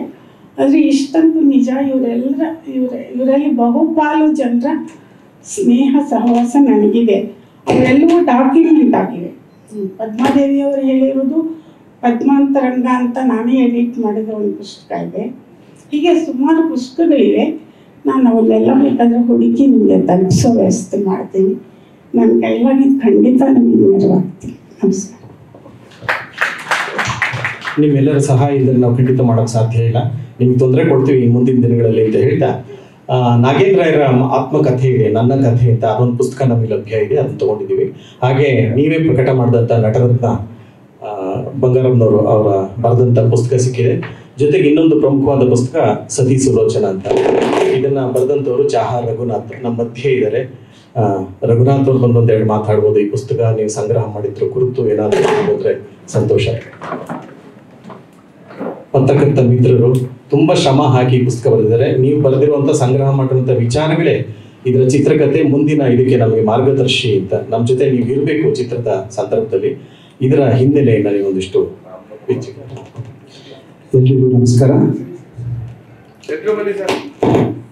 ಎಲ್ರಿಗೂ ನಮಸ್ಕಾರ. ಮೊದಲಿಗೆ ಇಂಥದ್ದೊಂದು ವಿಶಿಷ್ಟ ಯೋಜನೆಯನ್ನು ಕೈಗೆತ್ತಿಕೊಂಡಿರುವಂತಹ ಶೇಷಾದ್ರಿ ಮತ್ತು ಸುಜನ್ ಲೋಕೇಶ್ ಅವರಿಗೆ ಅಭಿನಂದನೆಗಳನ್ನ ಸಲ್ಲಿಸಲಿಕ್ಕೆ ಬಯಸ್ತೇನೆ. ಕಾಸರವಳ್ಳಿ ಸರ್ ಹೇಳಿದಂತಹ ಒಂದು ಸಂಗತಿಯನ್ನು ಸ್ವಲ್ಪ ವಿಸ್ತರಿಸಲಿಕ್ಕೆ ನಾನು ಬಯಸ್ತೇನೆ. ಅದು ಅಂದರೆ ಈ ಸಿನಿಮಾ ಅನ್ನುವಂಥದ್ದು ಆ ಸಿನಿಮಾದ ಕಥನದ ಕಾರಣಕ್ಕೆ ಅಷ್ಟೇ ಮುಖ್ಯವಾದಲ್ಲ ಅಂತ ನನಗನ್ಸುತ್ತೆ. ಅದು ಸತಿ ಸುಲೋಚನ ಅನ್ನುವಂಥದ್ದು ಒಂದು ನೆಪ ಮಾತ್ರ. ಅದು ಮತ್ತೆ ಸುಲೋಚನ ಅನ್ನುವಂತಹ ಕತೆ, ಸುಲೋಚನಳ ಕತೆ ಶೇಷಾದ್ರಿ ಅವರು ಹೇಳಿದ್ರಲ್ಲ, ಅದು ಮೂಲ ರಾಮಾಯಣದಲ್ಲಿ ಇಲ್ಲ. ಅದು ಮತ್ತದು ಜನಪ್ರಿಯ ನಾಟಕ ಕೂಡ ಅಲ್ಲ. ಅದು ಕರ್ನಾಟಕದಲ್ಲಿ ಎಲ್ಲಿ ಕೂಡ ಅದು ಪ್ರದರ್ಶನ ಆಗಿಲ್ಲ ನನಗೆ ಗೊತ್ತಿದ್ದಾಗ ಇದುವರೆಗೂ. ಮತ್ತೆ ಬೆಳ್ಳಾವೆ ನರಹರಿ ಶಾಸ್ತ್ರಿಗಳು ಕೂಡ ಅದನ್ನು ನಾಟಕದ ರೂಪದಲ್ಲಿ ಏನು ಬರೆದಿಲ್ಲ. ಅದು ಸಿನಿಮಾಗೋಸ್ಕರನೇ ಸೃಷ್ಟಿಸಿಕೊಂಡಂತಹ ಅದು ಕತೆ. ಅದು ನನ್ನ ತಿಳುವಳಿಕೆಯ ಪ್ರಕಾರ ಅದು ಆನಂದ ರಾಮಾಯಣ ಅನ್ನುವಂಥ ರಾಮಾಯಣದಲ್ಲಿ ಬರುವಂತಹ ಒಂದು ಸಣ್ಣ ಪ್ರಸಂಗ, ಆ ಪ್ರಸಂಗವನ್ನು ಇಟ್ಕೊಂಡು ಅವರು ಸಿನಿಮಾಕ್ಕೋಸ್ಕರ ಬೆಳೆಸಿದ್ದಾರೆ. ಅದು ಆ ಕತೆ ಅಷ್ಟೇನು ಪ್ರಸ್ತುತ ಅಲ್ಲ, ಅದು ಕಥೆಯ ಆಚೆಗೆ ಈ ಸಿನಿಮಾಕ್ಕೊಂದು ಪ್ರಾಮುಖ್ಯತೆ ಇದೆ ಅಂತ ನಾನು ಭಾವಿಸ್ತೇನೆ. ಅದು ಆಗಲೇ ಬಾಬು ಸರ್ ಹೇಳ್ಬೇಕಾದ್ರೆ ಪ್ಯಾನ್ ಇಂಡಿಯಾ ಸಿನಿಮಾಗಳ ಬಗ್ಗೆ ಸ್ವಲ್ಪ ವಿಷಾದದಿಂದ ಮಾತಾಡಿದ್ರು. ಅದು ಹಾಗೆ ನೋಡೋದಾದ್ರೆ ಕನ್ನಡದ ಮೊಟ್ಟ ಮೊದಲ ಪ್ಯಾನ್ ಇಂಡಿಯಾ ನಟ ಅಂತ ನಾವು ಗುರುತಿಸಬಹುದಾದ್ದು ನಾಗೇಂದ್ರ ರಾವ್ ಅವರನ್ನ. ಅವರು ಇಡೀ ದಕ್ಷಿಣ ಭಾರತದಲ್ಲಿ ಅತ್ಯಂತ ಜನಪ್ರಿಯ ಪೋಷಕ ನಟರಲ್ಲೊಬ್ಬರಾಗಿ ಗುರುತಿಸ್ಕೊಂಡಿದ್ರು. ಅವರು ನಟರಾಗಿಯೇ ಮುಂದುವರೆದಿದ್ದರೆ ಹಿಂದಿ ಸಿನಿಮಾಗಳಲ್ಲಿ, ತಮಿಳು ಸಿನಿಮಾಗಳಲ್ಲಿ ತುಂಬ ದೊಡ್ಡ ಅವಕಾಶಗಳನ್ನು ಪಡಿತಾ ಇದ್ರು. ಆದರೆ ಅವರ ಆಸೆ ಇದ್ದದ್ದು ಕನ್ನಡದಲ್ಲಿ ಒಂದು ಸಿನಿಮಾ ಸಂಸ್ಕೃತಿಯನ್ನ, ವಾಕ್ಚಿತ್ರ ಪರಂಪರೆಯನ್ನ ರೂಪಿಸಬೇಕು ಅಂತ. ಆ ಕಾರಣಕ್ಕೋಸ್ಕರ ಅವರು ನಿರಂತರವಾಗಿ ಪ್ರಯತ್ನಗಳನ್ನ ಮಾಡ್ತಾ ಹೋಗ್ತಾರೆ. ಆದರೆ ಯಶಸ್ವಿ ಕಾಣಲ್ಲ. ಅದು ಒಬ್ಬ ತಮಿಳು ನಿರ್ಮಾಪಕರ ಹತ್ರ ಹೋಗಿ ಕೇಳ್ತಾರೆ, ಅವರು ಒಂದು ಕನ್ನಡ ಸಿನಿಮಾ ಮಾಡೋಣ, ಅಲ್ಲಿ ಹೆಚ್ಚು ಲಾಭ ಆಗಿದೆ ಅಂತ. ಅವ್ರು ಕೇಳ್ತಾರೆ ಎಷ್ಟು ಲಾಭ ಬರುತ್ತೆ ಅಂತ. ಇವ್ರೇನೋ ಒಂದು ಅತಿರಂಜಿತ ಒಂದು ಅಮೌಂಟನ್ನು ಹೇಳ್ತಾರೆ. ಅದು ಅಷ್ಟು ಬರೋದಾದ್ರೆ ನಾವು ಯಾಕೆ ಮಾಡಬೇಕು, ಉಪಯೋಗ ಇಲ್ಲ ಅಂತ. ಅವತ್ತಿನ ಸಂದರ್ಭ ಹೇಗಿತ್ತು ಅಂದರೆ, ಕನ್ನಡ ಸಿನಿಮಾ ಮಾಡೋದಕ್ಕಿಂತಲೂ ಕಲ್ಲು ಕಬ್ಬಿಣದ ವ್ಯಾಪಾರ ಮಾಡೋದನ್ನೇ ಬೆಟರ್ ಅನ್ನುವಂತಹ ಒಂದು ನಂಬಿಕೆ ಇತ್ತು ಅಂತ. ಅಂತಹ ಸಂದರ್ಭದಲ್ಲಿ ಕನ್ನಡ ಸಿನಿಮಾ ಮಾಡಬೇಕು ಅಂತ ಒಂದು ಕನಸನ್ನ ಬಿಟ್ಟುಕೊಡದೆ ಅವರು ಮುಂದುವರೆದ್ರಲ್ಲ, ಅದು ಒಂದು ವಿಶೇಷವಾದ ಸಂಗತಿ ಅಂತ ನನಗೆ ಅನ್ಸುತ್ತೆ. ಅದು ಒಂದು ಕನ್ನಡಾಭಿಮಾನದ ಒಂದು ಸಂಕೇತ ಅಂತ ನಾನು ಭಾವಿಸ್ತೇನೆ. ಅಷ್ಟು ಮಾತ್ರ ಅಲ್ಲ, ಈ ಸಿನಿಮಾದ ನಿರ್ಮಾಪಕರಿದಾರಲ್ಲ ಡುಂಗಾಜಿ, ಅವರು ಈ ನೆಲದ ಸಂಸ್ಕೃತಿಗೆ ನೇರವಾಗಿ ಸಂಬಂಧಪಟ್ಟವರು ಅಲ್ಲದೆ ಹೋದ್ರು ಅವರೊಂದು ಪಾತ್ರೆ ಅಂಗಡಿಯನ್ನು ನಡೆಸ್ತಾ ಇದ್ರು ಚಿಕ್ಕಪೇಟೆನಲ್ಲಿ. ಈ ಬದುಕನ್ನ ಕಟ್ಕೊಡ್ತಲ್ಲ ನನಗೆ ಈ ನೆಲ, ಬೆಂಗಳೂರು ಕನ್ನಡ ನಾಡು, ಈ ನಾಡಿಗೆ ನಾನು ಏನನ್ನಾದರೂ ವಾಪಸ್ ಕೊಡಬೇಕು ಅಂತ ಯೋಚನೆ ಮಾಡಿದಾಗ ಅವ್ರ ಸ್ನೇಹಿತರೊಬ್ಬರು ಸಜೆಸ್ಟ್ ಮಾಡ್ತಾರೆ, ಒಂದು ಸಿನಿಮಾ ಮಾಡಿ, ಕನ್ನಡದಲ್ಲಿ ಇದುವರೆಗೂ ವಾಕ್ಚಿತ್ರ ಆರಂಭ ಆಗಿಲ್ಲ ಸಂಸ್ಕೃತಿ ಅಂತ. ಆ ಕಾರಣಕ್ಕೋಸ್ಕರ, ಅಂದ್ರೆ ಈ ನೆಲಕ್ಕೆ ಏನಾದರೂ ಒಂದು ಕೊಡುಗೆಯನ್ನ ನೀಡಬೇಕು ಅನ್ನೋ ಒಂದು ಕಾರಣಕ್ಕೋಸ್ಕರ ಅವರು ಇದನ್ನು ನಾಗೇಂದ್ರ ರಾವ್ ಅವರನ್ನ ಸಂಪರ್ಕಿಸ್ತಾರೆ. ಆ ಮುಖಾಂತರ ಈ ಸಿನಿಮಾದ ಕನಸು ಆರಂಭ ಆಗುತ್ತೆ. ಇಲ್ಲೊಂದು ಪ್ರಸಂಗವನ್ನ ನಿಮ್ ಗಮನಕ್ಕೆ ತರಲಿಕ್ಕೆ ಬಯಸ್ತೇನೆ. ನಾಗೇಂದ್ರ ರಾವ್ ಅವರನ್ನ ಸಂಪರ್ಕಿಸಿದಾಗ ಅವರು ಸಿನಿಮಾ ಒಪ್ಪಿಕೊಂಡು ಯಾವುದೋ ಒಂದು ರೋಲನ್ನ ನಿರ್ವಹಣೆ ಮಾಡಬಹುದಿತ್ತು, ಅದು ಅವ್ರ ಕನಸಾಗಿತ್ತಲ್ಲ ಅದು. ಆದರೆ ನಾಗೇಂದ್ರ ರಾವ್ ಮತ್ತೆ ಸುಬ್ಬಯ್ಯ ನಾಯ್ಡು ಅವರು ಒಟ್ಟಿಗೆ ಒಂದು ನಾಟಕ ಕಂಪನಿಯನ್ನ ನಡೆಸ್ತಾ ಇರ್ತಾರೆ. ಶ್ರೀ ಸಾಹಿತ್ಯ ಸಾಮ್ರಾಜ್ಯ ಮಂಡಳಿ ಅನ್ನುವಂಥ ನಾಟಕ ಕಂಪನಿಯನ್ನ ಪಾಲುದಾರಿಕೆಯಲ್ಲಿ ನಡೆಸ್ತಾ ಇರ್ತಾರೆ. ಸಿನಿಮಾ ಅವಕಾಶ ಬಂದಾಗ ಕೂಡ ಅವರು ಗೆಳೆಯನನ್ನ ಬಿಟ್ಕೊಡ್ಲಿಕ್ಕೆ ಬಯಸಲ್ಲ, ಅದು ಅವರೊಂದು ಷರತ್ತನ್ನ ಹಾಕ್ತಾರೆ. ಸುಬ್ಬಯ್ಯ ನಾಯ್ಡು ಅವರಿಗೆ ನಮ್ಮ ಮಧ್ಯೆ ನಟಿಯಾಗಿ, ಮಂತ್ರಿಯಾಗಿ, ಫಿಲ್ಮ್ ಚೇಂಬರ್ನ ಚುಕ್ಕಾಣಿ ಹಿಡಿದಂತ ಜಯಮಾಲ ಅವರಿದ್ದಾರೆ. ಶುಭವನ್ನ ಹಾರೈಸಿ. ನೀವೇನಾದ್ರ ನೋಡಿದ್ರಾ ನಾಗೇಂದ್ರ ರಾಯಣ್ಣ ಅಥವಾ ಸುಬ್ಬಯ್ಯ ನಾಯ್ಡು ಅವ್ರನ್ನ? ಲಕ್ಷ್ಮೀಬಾಯಿ ಅನ್ನೂ ಇಲ್ಲ. ಬನ್ನಿ ಮೇಡಮ್, ಶುಭ ಹಾರೈಸಿ. ಎಲ್ಲರಿಗೂ ನಮಸ್ಕಾರ. ವೇದಿಕೆಯ ಮುಂದೆ ಅನೇಕ ಗಣ್ಯರು ಉದ್ಯಮವನ್ನು ಕಟ್ಟಿ ಬೆಳೆಸಿದಂಥವರಿದ್ದೀರಿ. ನಾನು ಶುಭವನ್ನ ಹೃದಯದಿಂದ ನಾನು ಆಶಿಸ್ತೇನೆ. ಸೃಜನ್, ನೀನು ತುಂಬ ಒಳ್ಳೆಯದಾಗಲಿ ಮಗ. ಹಾಗೆ ನನ್ನ ನಿರ್ದೇಶಕರು ಪಿ ಶೇಷಾದ್ರಿ ಅವರು ಇಂತಹ ಅದ್ಭುತವಾದಂತಹ ಒಂದು ಹೊಸ ಕಲ್ಪನೆ, ಇವತ್ತು 90 ವರ್ಷದ ಇತಿಹಾಸವನ್ನು ಮತ್ತೆ ಪುನಃ ಕಟ್ಟಿಕೊಡೋದಂದ್ರೆ ಅಷ್ಟು ಸುಲಭದ ಮಾತಲ್ಲ. ಈ ಸತಿ ಸುಲೋಚನಾ ಬಗ್ಗೆ ನಮ್ಗೇನಾದ್ರೂ ತಲೆಯಲ್ಲಿ ಇವತ್ತಿಗೂ ಅರ್ಥ ಆಗಿದ್ರೆ ನಾನು ವಿಜಯಮ್ಮ ಅವ್ರಿಗೆ ಅದರ ಎಲ್ಲ ಯಶಸ್ಸನ್ನು ಕೊಡ್ತೀನಿ. ಆ ಇತಿಹಾಸ ಪುಸ್ತಕದ 2 ಪುಟಗಳನ್ನು ಕೂಡ ನಾವು ಮರೀಲಿಕ್ಕೆ ಸಾಧ್ಯ ಇಲ್ಲ ವಿಜಯಕ್ಕ. ಅಷ್ಟು ಸೊಗಸಾಗಿ ಸತಿ ಸುಲೋಚನಾ ಬಗ್ಗೆ ತಾವು ವಿವರಿಸಿದ್ದೀರಾ. ಇವಾಗ ತಾವು ಮರ್ತಿದ್ದೀರಾ, ಆದ್ರೆ ಇದನ್ನ ಮಾತಾಡ್ತಿರ್ಬೇಕಾದ್ರೆ ಪ್ರತಿಯೊಬ್ಬರು ವಿವರಿಸುವಾಗ ನನ್ನ ಗಮನಕ್ಕೆ ಅದು ನೆನಪಿಗೆ ಬರ್ತಾ ಇತ್ತು. ಹಾಗೆ ಶುಭವಾಗ್ಲಿ ಅಂತ ಹೇಳ್ತಾ, ಚಾಲೆಂಜ್ ಇದೆ ಸರ್, ಆದ್ರೆ ಇದರಲ್ಲಿ ಸಿಹಿ ಪಾಲ್ ಜಾಸ್ತಿ ಕಾಣ್ತಾ ಇದೆ. ಖಂಡಿತವಾಗ್ಲೂ ಬಹಳ ಸಿಹಿಯನ್ನ ತಾವು ಊಟ ಮಾಡ್ತೀರಂತ ನನಗೆ ಖಂಡಿತ ಗೊತ್ತು. ಇವು ಉದ್ಯಮಕ್ಕೆ ಈಗಾಗ್ಲೇನೆ ಹೇಳಿದ್ದಾರೆ, ಸಿನಿಮಾಗಳನ್ನ ಉಳಿಸ್ಕೊಳ್ಳುವಂತ ಕೆಲಸ ಆಗ್ಬೇಕು ಅಂತ. ನನಗೆ ಈಗಲೂ ಕೂಡ ಓದಿದ ಒಂದು ನೆನಪು ಸತಿ ಸುಲೋಚನಾ ಬಗ್ಗೆ, ಅದು ವಿಜಯಮ್ಮನವರ ಲೇಖನದಿಂದ ನನಗೆ ನೆನಪಾಗ್ತಿರೋದು. ಇಡೀ ಸ್ಟುಡಿಯೋದಲ್ಲಿ ಬೆಳಕಿನ ಇದು ಚಾವಡಿ ಇಲ್ಲದೆ, ಮೇಲೆ ಚಾವಡಿನೇ ಇಲ್ಲ, ಈ ರಿಫ್ಲೆಕ್ಟರ್ ಮೂಲಕ ಇದು ಈ ಕೆಲಸವನ್ನ ಮಾಡ್ತಿರ್ಬೇಕಾದ್ರೆ ರಾತ್ರಿಯ ದೃಶ್ಯಗಳನ್ನ ಬೆಳಗ್ಗೆ ದೃಶ್ಯಕ್ಕೆ ಅವರು ಮಾಡುವಾಗ ಬಹಳ ಚಾಲೆಂಜನ್ನ ಅವ್ರಿಗೆ ಆಗ್ತಿತ್ತಂತೆ. ಅವುಗಳ ಬಗ್ಗೆ ತಾವೇ ಬರೆದಂತಹ ಲೇಖನಗಳನ್ನ ನಾನು ಓದಿದ್ದೆ. ಅದನ್ನ ಖಂಡಿತವಾಗ್ಲೂ ತಾವು ಕಟ್ಟಿಕೊಡ್ಬೇಕು. ಅಂದಿನ ಸಂದರ್ಭ ನಮಗೆ ಈಗ 100 ಕನಸುಗಳನ್ನ ತಾವು ತೋರಿಸ್ತಾ ಇದ್ದೀರಾ. ಯಾವುದು ಅಂತಂದ್ರೆ ಅವತ್ತಿನ Sati Sulochana black and white, Mitchell camera ಇದೆಲ್ಲವೂ ಕರೆಕ್ಟು. ಆದರೆ ಇವತ್ತು ಡಿಜಿಟಲ್ ನಲ್ಲಿ ಇರುವಾಗ ಇವೆರಡನ್ನೂ ಕೂಡ ನೀವು ಸಮೀಕರಿಸಿ ಏನನ್ನಾದ್ರೂ ಇನ್ನೂ ಹೆಚ್ಚಿನದಾಗಿ ತೋರಿಸ್ತೀರಾ ಅನ್ನುವಂಥ ನಂಬಿಕೆ ನನಗಿದೆ. ಶುಭವಾಗ್ಲಿ. ಗಿರಿಜಾ ಲೋಕೇಶ್ ಅವರು ನಮ್ಮನ್ನ ಕರೆದ್ರು. Thank you madam. Thank you sir. ನಮಸ್ತೆ. ನೀವು ಇಷ್ಟು ಹೇಳಿದಷ್ಟು ನಮ್ಗೆ ಭಯ ಹುಟ್ಟಿಸ್ತಾ ಇದ್ರೆ ಇನ್ನೂ ಹೆಚ್ಚಿದ್ದು ಅಂತ ನೋಡೋಣ. ಎಲ್ಲರ ಆಶೀರ್ವಾದ ಹಾರೈಕೆಯಿಂದ ಆಗುತ್ತೆ ಅಂತ ಅನ್ಕೋತೀನಿ. ಹೇಗೆ 1934ನೇ ಇಸ್ವಿಯಲ್ಲಿ ಸತಿ ಸುಲೋಚನಾ ಒಂದು ಮೈಲಿಗಲ್ಲನ್ನು ಸ್ಥಾಪಿಸ್ತೋ, ಹಾಗೆ 2006ನೇ ಇಸ್ವಿಲಿ ಭಟ್ರು ಮುಂಗಾರು ಮಳೆ ಮೂಲಕ ಇನ್ನೊಂದು ದಾಖಲೆಯನ್ನ ಮೈಲಿಗೆಲ್ಲ ಸಾಧಿಸಿದ್ವಿ. ನೀವು ಬಂದು ಒಂದೆರಡು ಶುಭ ಹಾರೈಸಿದ್ರೆ ನಮ್ಗೆ ಧೈರ್ಯ. ನೀವು ನಮ್ಮ ಬೆನ್ನಿಗಿದ್ದೀರಿ ಅಂತಂದ್ರೆ ಬಹಳ ಧೈರ್ಯ. ಬನ್ನಿ ಸರ್.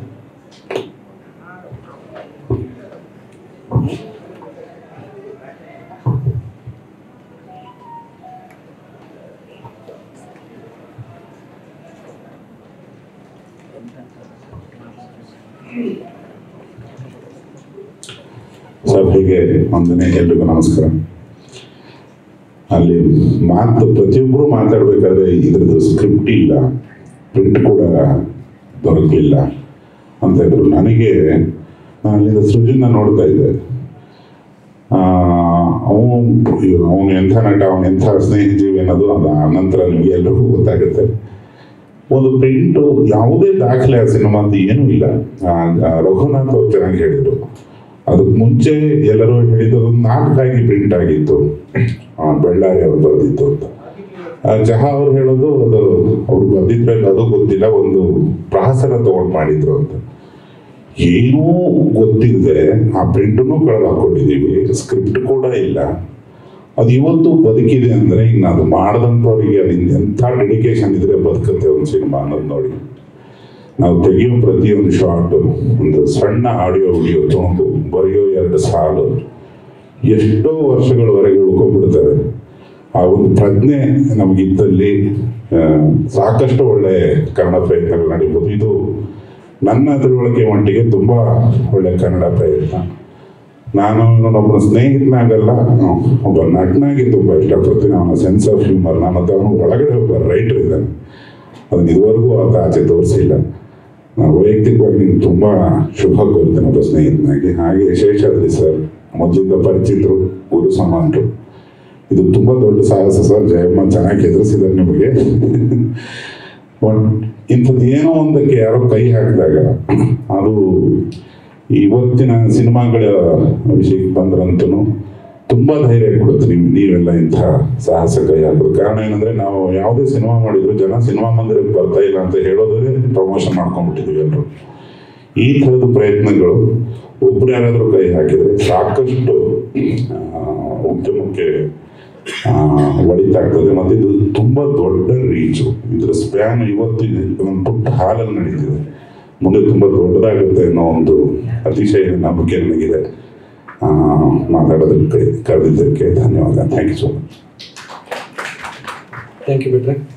ಹೀಗೆ ನಾವು ಈ ಪ್ರತಿ ಸಿನಿಮಾ ಮಾಡಿದಾಗ ಒಂದು ವ್ಯಾಪಾರ ನಷ್ಟ ಅಂತ ಇರುತ್ತೆ. ಈ ಸತಿ ಸುಲೋಚನದಲ್ಲಿ ವ್ಯಾಪಾರ ನಷ್ಟವನ್ನು ನಾವು ನೋಡ್ತಾ ಇಲ್ಲ. ಎಲ್ಲರನ್ನ ಜೊತೆಯಲ್ಲಿ ಇಟ್ಕೊಂಡು ಪ್ರತಿಯೊಬ್ಬ ಚಿತ್ರೋದ್ಯಮಿಗೆ, ಪ್ರತಿಯೊಬ್ಬ ತಂತ್ರಜ್ಞನಿಗೆ ನಾನು ಈ ಚಿತ್ರದ ಒಂದು ಭಾಗ ಆಗಬೇಕು ಅನ್ನೋ ಒಂದು ಭಾವನೆಯಲ್ಲಿ ಚಿತ್ರ ಮಾಡಬೇಕು ಅಂತ ಹೊರಟಿದ್ದೀವಿ ನಾವು. ಎಲ್ರಿಗೂ ಮಾತಾಡಿಸ್ತಾ ಹೋದ್ರೆ ತುಂಬ ಸಮಯ ಆಗಿದೆ ಅಮ್ಮ, ಕ್ಷಮಿಸಿ, ತುಂಬ ಸಮಯ ಆಗಿದೆ. ಕೊನೆಯದಾಗಿ ಇದು ಹೇಗೆ ಸತಿ ಸುಲೋಚನಾ ಒಂದು ದಾಖಲೆಯನ್ನು ಬರುತ್ತೋ ಇನ್ನೊಂದು ಬಗ್ಗೆ ನಾನು ನಿಮ್ಮ ಗಮನವನ್ನು ಸೆಳೆಯಬೇಕು. ಪ್ರಾಯಶಃ ನನ್ನ ಪ್ರಕಾರ ಅದು ಕೂಡ ಒಂದು ದಾಖಲೆ. ಹೇಗೆ ಅಂದರೆ ಸತಿ ಸುಲೋಚನದ ಸುಬ್ಬಯ್ಯ ನಾಯ್ಡು ಅವರು ಭಕ್ತ ಪ್ರಹ್ಲಾದ ಅಂತ ಒಂದು ಸಿನಿಮಾ ಮಾಡ್ತಾರೆ. ಭಕ್ತ ಪ್ರಹ್ಲಾದ ಸಿನಿಮಾದಲ್ಲಿ ತಮ್ಮ ಮಗನಾದ ಲೋಕೇಶ್ ಅವರನ್ನ ಬಾಲನಟನಾಗಿ ತಮ್ಮ ನಿರ್ದೇಶನದಲ್ಲಿ ಪರಿಚಯಿಸ್ತಾರೆ. ಇದು ಬಹಳ ಅಪರೂಪದ ವಿಷಯ. ಅದು ಹೇಗೆ ಮುಂದುವರಿಯಿತು ನೋಡಿ. ಇದು ನಂತರ ಲೋಕೇಶ್ ಅವರು ಪರಸಂಗದ ಗೆಂಡೆ ತೆಮ್ಮ ಅಂತ ಒಂದು ಸಿನಿಮಾ ಮಾಡ್ತಾರೆ. ಅದರಲ್ಲಿ ಭುಜಂಗಯ್ಯನ ದಶಾವತಾರ ಅಂತ ಒಂದು ಸಿನಿಮಾ ಮಾಡ್ತಾರೆ. ಅದರಲ್ಲಿ ನಮ್ಮ ಸೃಜನ್ ಅವ್ರನ್ನ ಬಾಲನಟನಾಗಿ ತಮ್ಮ ನಿರ್ದೇಶನದಲ್ಲಿ ಪರಿಚಯಿಸ್ತಾರೆ. 2ನೇ ದಾಖಲೆ. ಮೂರನೇದು ಕೇವಲ 1-2 ವರ್ಷಗಳ ಹಿಂದೆ ಸೃಜನ್ ಲೋಕೇಶ್ ಒಂದು ಸಿನಿಮಾ ಮಾಡ್ತಾರೆ, GST ಅಂತ, ಇನ್ನೂ ಬಿಡುಗಡೆ ಆಗಿಲ್ಲ. ಅದರಲ್ಲಿ ತಮ್ಮ ಪುತ್ರನನ್ನ ನಟನಾಗಿ ತಮ್ಮ ನಿರ್ದೇಶನದಲ್ಲಿ ಪರಿಚಯ ಮಾಡ್ತಾರೆ. ಅವ್ರ ಮಗ ಕೂಡ ಇಲ್ಲೇ ಇದ್ದಾರೆ, ಸುಕೃತ್ ಬರಬೇಕು. ಅವರು ಬಾಲನಟ, ಆತ ಕೂಡ ಈ ಸಿನಿಮಾದಲ್ಲಿ ಇರ್ತಾರೆ. ತುಂಬಾ ಜನ ಇಲ್ಲಿರೋ ತುಂಬಾ ಜನನ ಬಳಸ್ಕೋತಾ ಇದ್ದಾರೆ ಆ ಚಿತ್ರದಲ್ಲಿ. ಸುಕೃತ್ ಕೂಡ ಇರ್ತಾನೆ. ಇದು ಕೂಡ ನನ್ನ ಪ್ರಕಾರ ಕನ್ನಡದ ಅಷ್ಟೇ ಅಲ್ಲ, ಭಾರತೀಯ ಚಿತ್ರರಂಗದ ಮಟ್ಟಿಗೆ ಒಂದು ದಾಖಲೆ ಅಂತ ನಾನು ಭಾವಿಸ್ತೀನಿ. ಅದು ಬದಲಾವಣೆಗಳಿದ್ರೆ ನೀವು ಯಾರಾದ್ರೂ ಇಂತ ಹೇಳಿದ್ರೆ ತಿದ್ದುಕೋತೀವಿ ನಾವು. ನಮ್ಮ ಪ್ರಕಾರ ನಮ್ಮ ದಾಖಲೆಯಲ್ಲಿ ಇದು ದಾಖಲೆ ಅಂತ ಅನ್ಸುತ್ತೆ. ಹಾಗಾಗಿ ಇಂಥ ದಾಖಲೆಗಳ ಮೇಲೆ ದಾಖಲೆಗಳನ್ನ ಬರ್ತಾ ಇರುವಂತ ಸುಬ್ಬಯ್ಯ ನಾಯ್ಡು ಕುಟುಂಬದ ಎಲ್ಲ ಸದಸ್ಯರು ಇಲ್ಲಿದ್ದಾರೆ. ಗಿರ್ಜಮ್ಮ ಇದ್ದಾರೆ. ನಾನೆಲ್ಲ ಮಾತಾಡ್ಬಿಟ್ಟಿದ್ದೀನಿ, ನಾನೇನು ಮಾತಾಡಲ್ಲ, ಜೊತೆಲಿ ನಿಂತಿರ್ತೀನಿ ಅಂತ ಹೇಳಿದ್ದಾರೆ. ಹಾಗೆ ನೀವೆಲ್ಲರ ಹಾರೈಕೆ ಬೆಂಬಲ ನಮ್ಗಿರ್ಲಿ, ಅದೇ ನಮ್ಮ ಶ್ರೀರಕ್ಷೆ ಅಂತ ಹೇಳ್ತಾ ಕೊನೆಯದಾಗಿ ಸುಜನ್ ಮಾತಾಡ್ತಾರೆ. ನಂತರ ನಿಮ್ಮದೇನಾದ್ರು ಪ್ರಶ್ನೋತ್ತರಗಳಿದ್ರೆ ಅದಕ್ಕೆ ನಾವಿಬ್ರು ಉತ್ತರ ಕೊಡ್ತೀವಿ. ಸುಜನ್. ಮತ್ತೊಮ್ಮೆ ನಮಸ್ಕಾರ.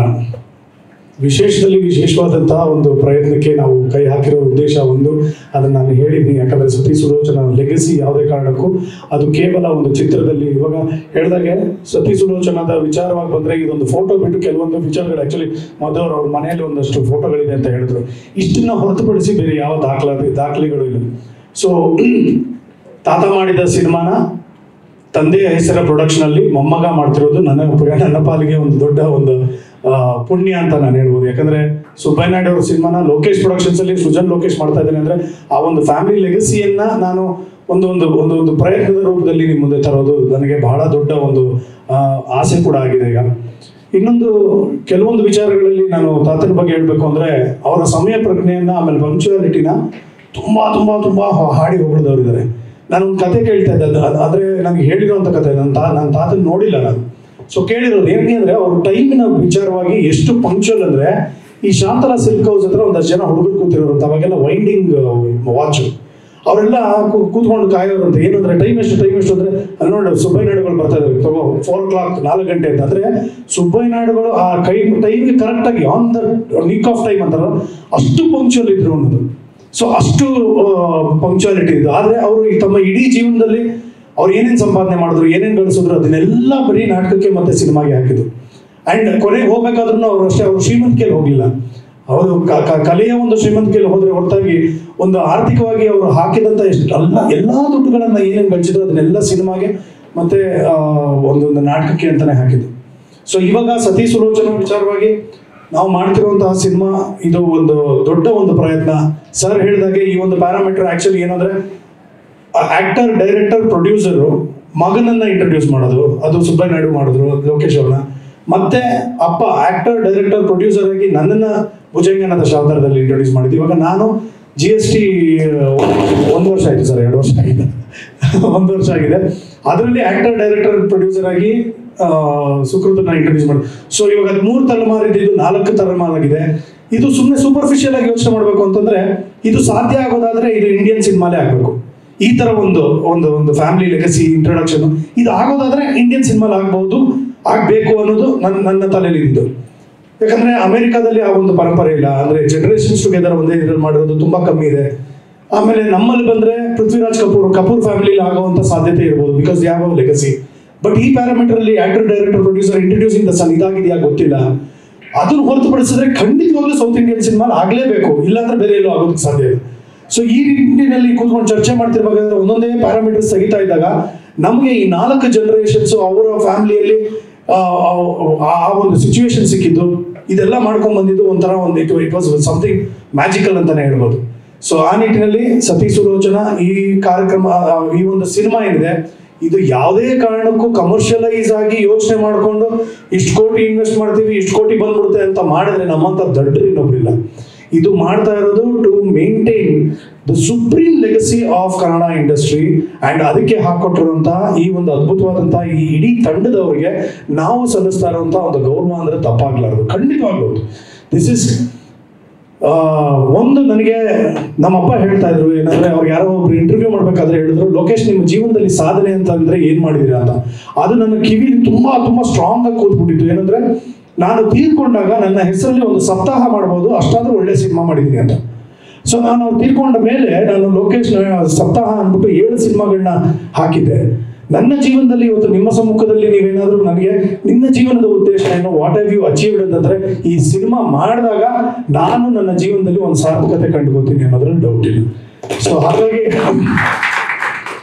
ಇವಾಗ ನನ್ನ ಜೀವನದಲ್ಲಿ ನನ್ನ ಯಾವ ಒಂದು ವಿಷನ್ನು ನನಗೇನು ಕಾಣಿಸ್ತಾ ಇಲ್ಲ. ನನಗೆ ಕಾಣಿಸ್ತಾ ಇರೋದು ಸತಿ ಸುಲೋಚನಾ ಮೇಕಿಂಗ್ ಅನ್ನ ಯಾವ ರೀತಿ ನಿಮ್ಮ ಮುಂದೆ ತಂದಿಡ್ತೀವಿ, ನಿಮ್ಮ ಮಾತಿನಲ್ಲಿ ಶಬಾಷ್ ಅಂತ ಅನ್ನಿಸ್ಕೊಂಡ್ರೆ ನನ್ನ ಜೀವನ ಸಾರ್ಥಕ. ಸೊ ಹಾಗಾಗಿ ಇವತ್ತು ಶುರು ಮಾಡಿದೀವಿ. ಎಲ್ಲಾ ಪ್ರಯತ್ನಗಳು ಪ್ರಾಮಾಣಿಕವಾಗಿ ಮಾಡಿ ಮುಂದಿನ ವರ್ಷ 3ನೇ ತಾರೀಕು ಒಳಗಡೆ, ಅಂದ್ರೆ 3ನೇ ತಾರೀಕೆ ರಿಲೀಸ್ ಮಾಡ್ಬೋದು. ಅದು ಮಂಗಳವಾರ ಬರುತ್ತೋ ಬುಧವಾರ ಬರುತ್ತೋ ಆ ಒಂದು ಪ್ಯಾರಾಮೀಟರ್ಸ್ ನ ಬ್ರೇಕ್ ಮಾಡಿ ನಾವು 3ನೇ ತಾರೀಕೆ ರಿಲೀಸ್ ಮಾಡುವ ನಿಟ್ಟಿನಲ್ಲಿ ಪ್ರಯತ್ನವನ್ನ ಪಡ್ತೀವಿ. ಅಂಡ್ ಸುಮ್ಮನೆ ತಲೆಗೆ ಬಂತು ಸರ್, ಈ ಮೊನ್ನೆ ಒಂದು ಸಿನಿಮಾ ಸೂಪರ್ ಹಿಟ್ ಆಯಿತು RRR ಅಂತ. ಅದು Rajamouli, Ram Charan and NTR. So RRR ಅಂತ ಇಟ್ರು. ನಾವು ಕನ್ನಡದಲ್ಲಿ ಯಾಕೆ SSS ಅಂತ ಮಾಡಬಾರ್ದು? ಶೇಷಾದ್ರಿ, ಸುಜನ್ನು, ಸತಿ ಸುಲೋಚನಾ. ಸೊ ಹಾಗಾಗಿ ನಮ್ಮ ವರ್ಕಿಂಗ್ ಟೈಟಲ್ SSS ಅಂತ ಇರಲಿ, ಎಲ್ಲದಕ್ಕೂ ಎಸ್ ಅಂತ ನಾವು ಪರಿಗಣಿಸ್ಕೊಂಡು ಮುಂದಕ್ಕೆ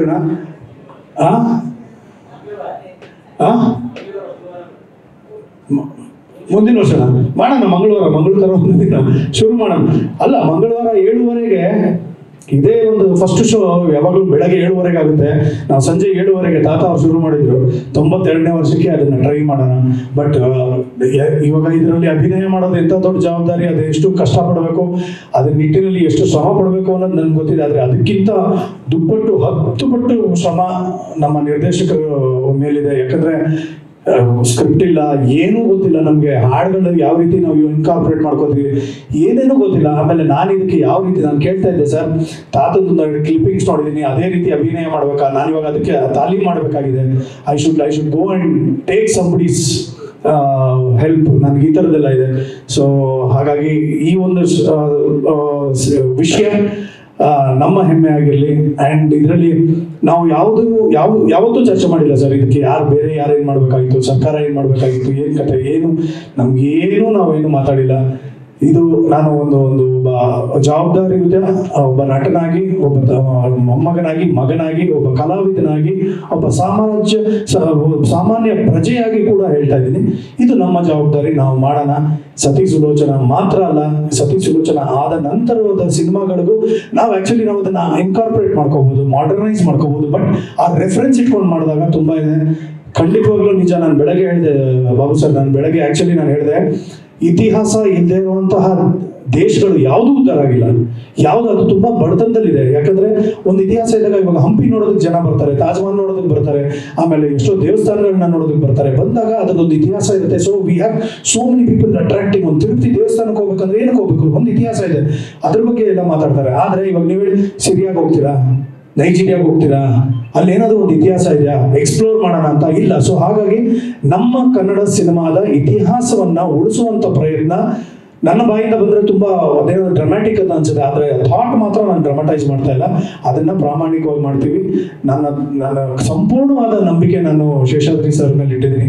ಅಂಡ್ ಈ ಸಿನಿಮಾ ಎಷ್ಟು ಯಶಸ್ಸು ಕಂಡ್ತೋ, ನಾವು ಮಾಡುವಂತ ಸಿನಿಮಾ ಅದೇ ಯಶಸ್ಸು, ನಾಟ್ ಇನ್ ಎಕನಾಮಿಕ್ಸ್ ಬಟ್ ಜನರ ಮನಸ್ಸಲ್ಲಿ ಉಳ್ಕೊಳ್ಳುವಂತ ಒಂದು ಪ್ರಯತ್ನ ಆಗಲಿ ಅನ್ನೋದು ನಮ್ಮ ಒಂದು ಆಸೆ. ಸೊ ತಾವೆಲ್ಲರೂ ಇಲ್ಲಿ ಬಂದು ನಮಗೆ ಸಪೋರ್ಟ್ ಮಾಡಿದ್ರ, ಥ್ಯಾಂಕ್ ಯು ಸೋ ಮಚ್, ಧನ್ಯವಾದಗಳು. ನಿಮ್ಮ ಸಪೋರ್ಟ್ ಹೀಗೆ ಇರಲಿ. ಅಂಡ್ ಸತಿ ಸುಲೋಚನಾ ಲೋಕೇಶ್ ಪ್ರೊಡಕ್ಷನ್ಸ್ಗೆ it is not a commercial entity, it is absolutely ನಮ್ಮ ಜವಾಬ್ದಾರಿ. Thank you once again.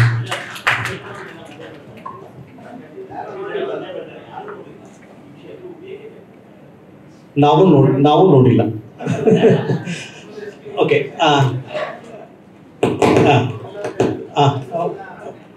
ಪ್ರಶ್ನೋತ್ತರಕ್ಕೂ ಮುಂಚೆ ನಾವು ರಂಗಭೂಮಿಯಿಂದಲೇ ಚಲನಚಿತ್ರ ಇಲ್ಲ, ರಂಗಭೂಮಿಯೇ ಇದರ ಮೊದಲ ಮೆಟ್ಟಿಲು. ಭೂಮಿಯ ಪ್ರತೀಕವಾಗಿ, ಅದರ ರೆಪ್ರೆಸೆಂಟೇಟಿವ್ ಆಗಿ ನೀವೇ ಸರ್. ಇನ್ಯಾರು ಇರಕ್ಕೆ ಸಾಧ್ಯ? ಕಪಂಡರು ಬಿಟ್ಟು ಬೇರೆ ಇರಕ್ಕೆ ಸಾಧ್ಯನಾ? ಶುಭ ಹೇಳ್ಬಿಡಿ ಸರ್ ನೀವು. Thank you. ಬನ್ನಿ. ಹಾಗೆ ಬರೋದಕ್ಕೆ ಮುಂಚೆ ಸೃಜನ್ ಹೇಳಿದ ಮಾತ್ರ ಮುಂದುವರಿಸಿ, ಇದು ಹಿಸ್ಟ್ರಿಯನ್ನ ನಾವು ಸಂರಕ್ಷಿಸ್ತೀವಿ ಅಂತ ಅನ್ನೋದಕ್ಕಿಂತ ನಾವೆಲ್ಲರೂ ಚಿತ್ರರಂಗದಿಂದ ಊಟ ಮಾಡ್ತಾ ಇದ್ದೀವಿ. ಇದು ನಮ್ಮ ಋಣ ಸಂದಾಯ, ಅಷ್ಟು ಮಾತ್ರ ಹೇಳ್ತೀವಿ. ನಮಸ್ಕಾರ. ಒಂದು ಸಣ್ಣ ಪ್ರಶ್ನೆ. ರಾಜ್ಕುಮಾರ್ ಅವರು ರಂಗಭೂಮಿ ಬಿಟ್ಟು ಚಲನಚಿತ್ರಕ್ಕೆ ಹೋದ್ರು, ಆಮೇಲೆ ಮತ್ತೆ ರಂಗಭೂಮಿಗೆ ಬಂದ್ರ? ನಿಮ್ಮನ್ನು ಕೇಳಿದ್ನ ಬಂದ್ರ? ಯಾಕೆ ಕೇಳಿದೆ ಅಂತಂದ್ರೆ, ನನ್ನ ಆತ್ಮೀಯ ಗೆಳೆಯ ಲೋಕೇಶ್ ಹಠವಾದಿ ಅಂದರೆ ಹಠವಾದಿ. ನಾನು ಅಕಾಡೆಮಿ ಅಧ್ಯಕ್ಷ. ಅನ್ಬೇಕು ಹೇಗಾರು ಮಾಡಿ ರಾಜ್ಕುಮಾರ್ ಕರೆಸ್ಬೇಕು, ಅದು ಸಾಧ್ಯವೇ ಇಲ್ಲ. ಬರ್ಕೋ, ಡೇಟ್ ತಗೋ, ಇಂಥ ದಿನ ನಾನು ಮಾಡಿಸ್ತೀನಿ ಅಂತಂತ.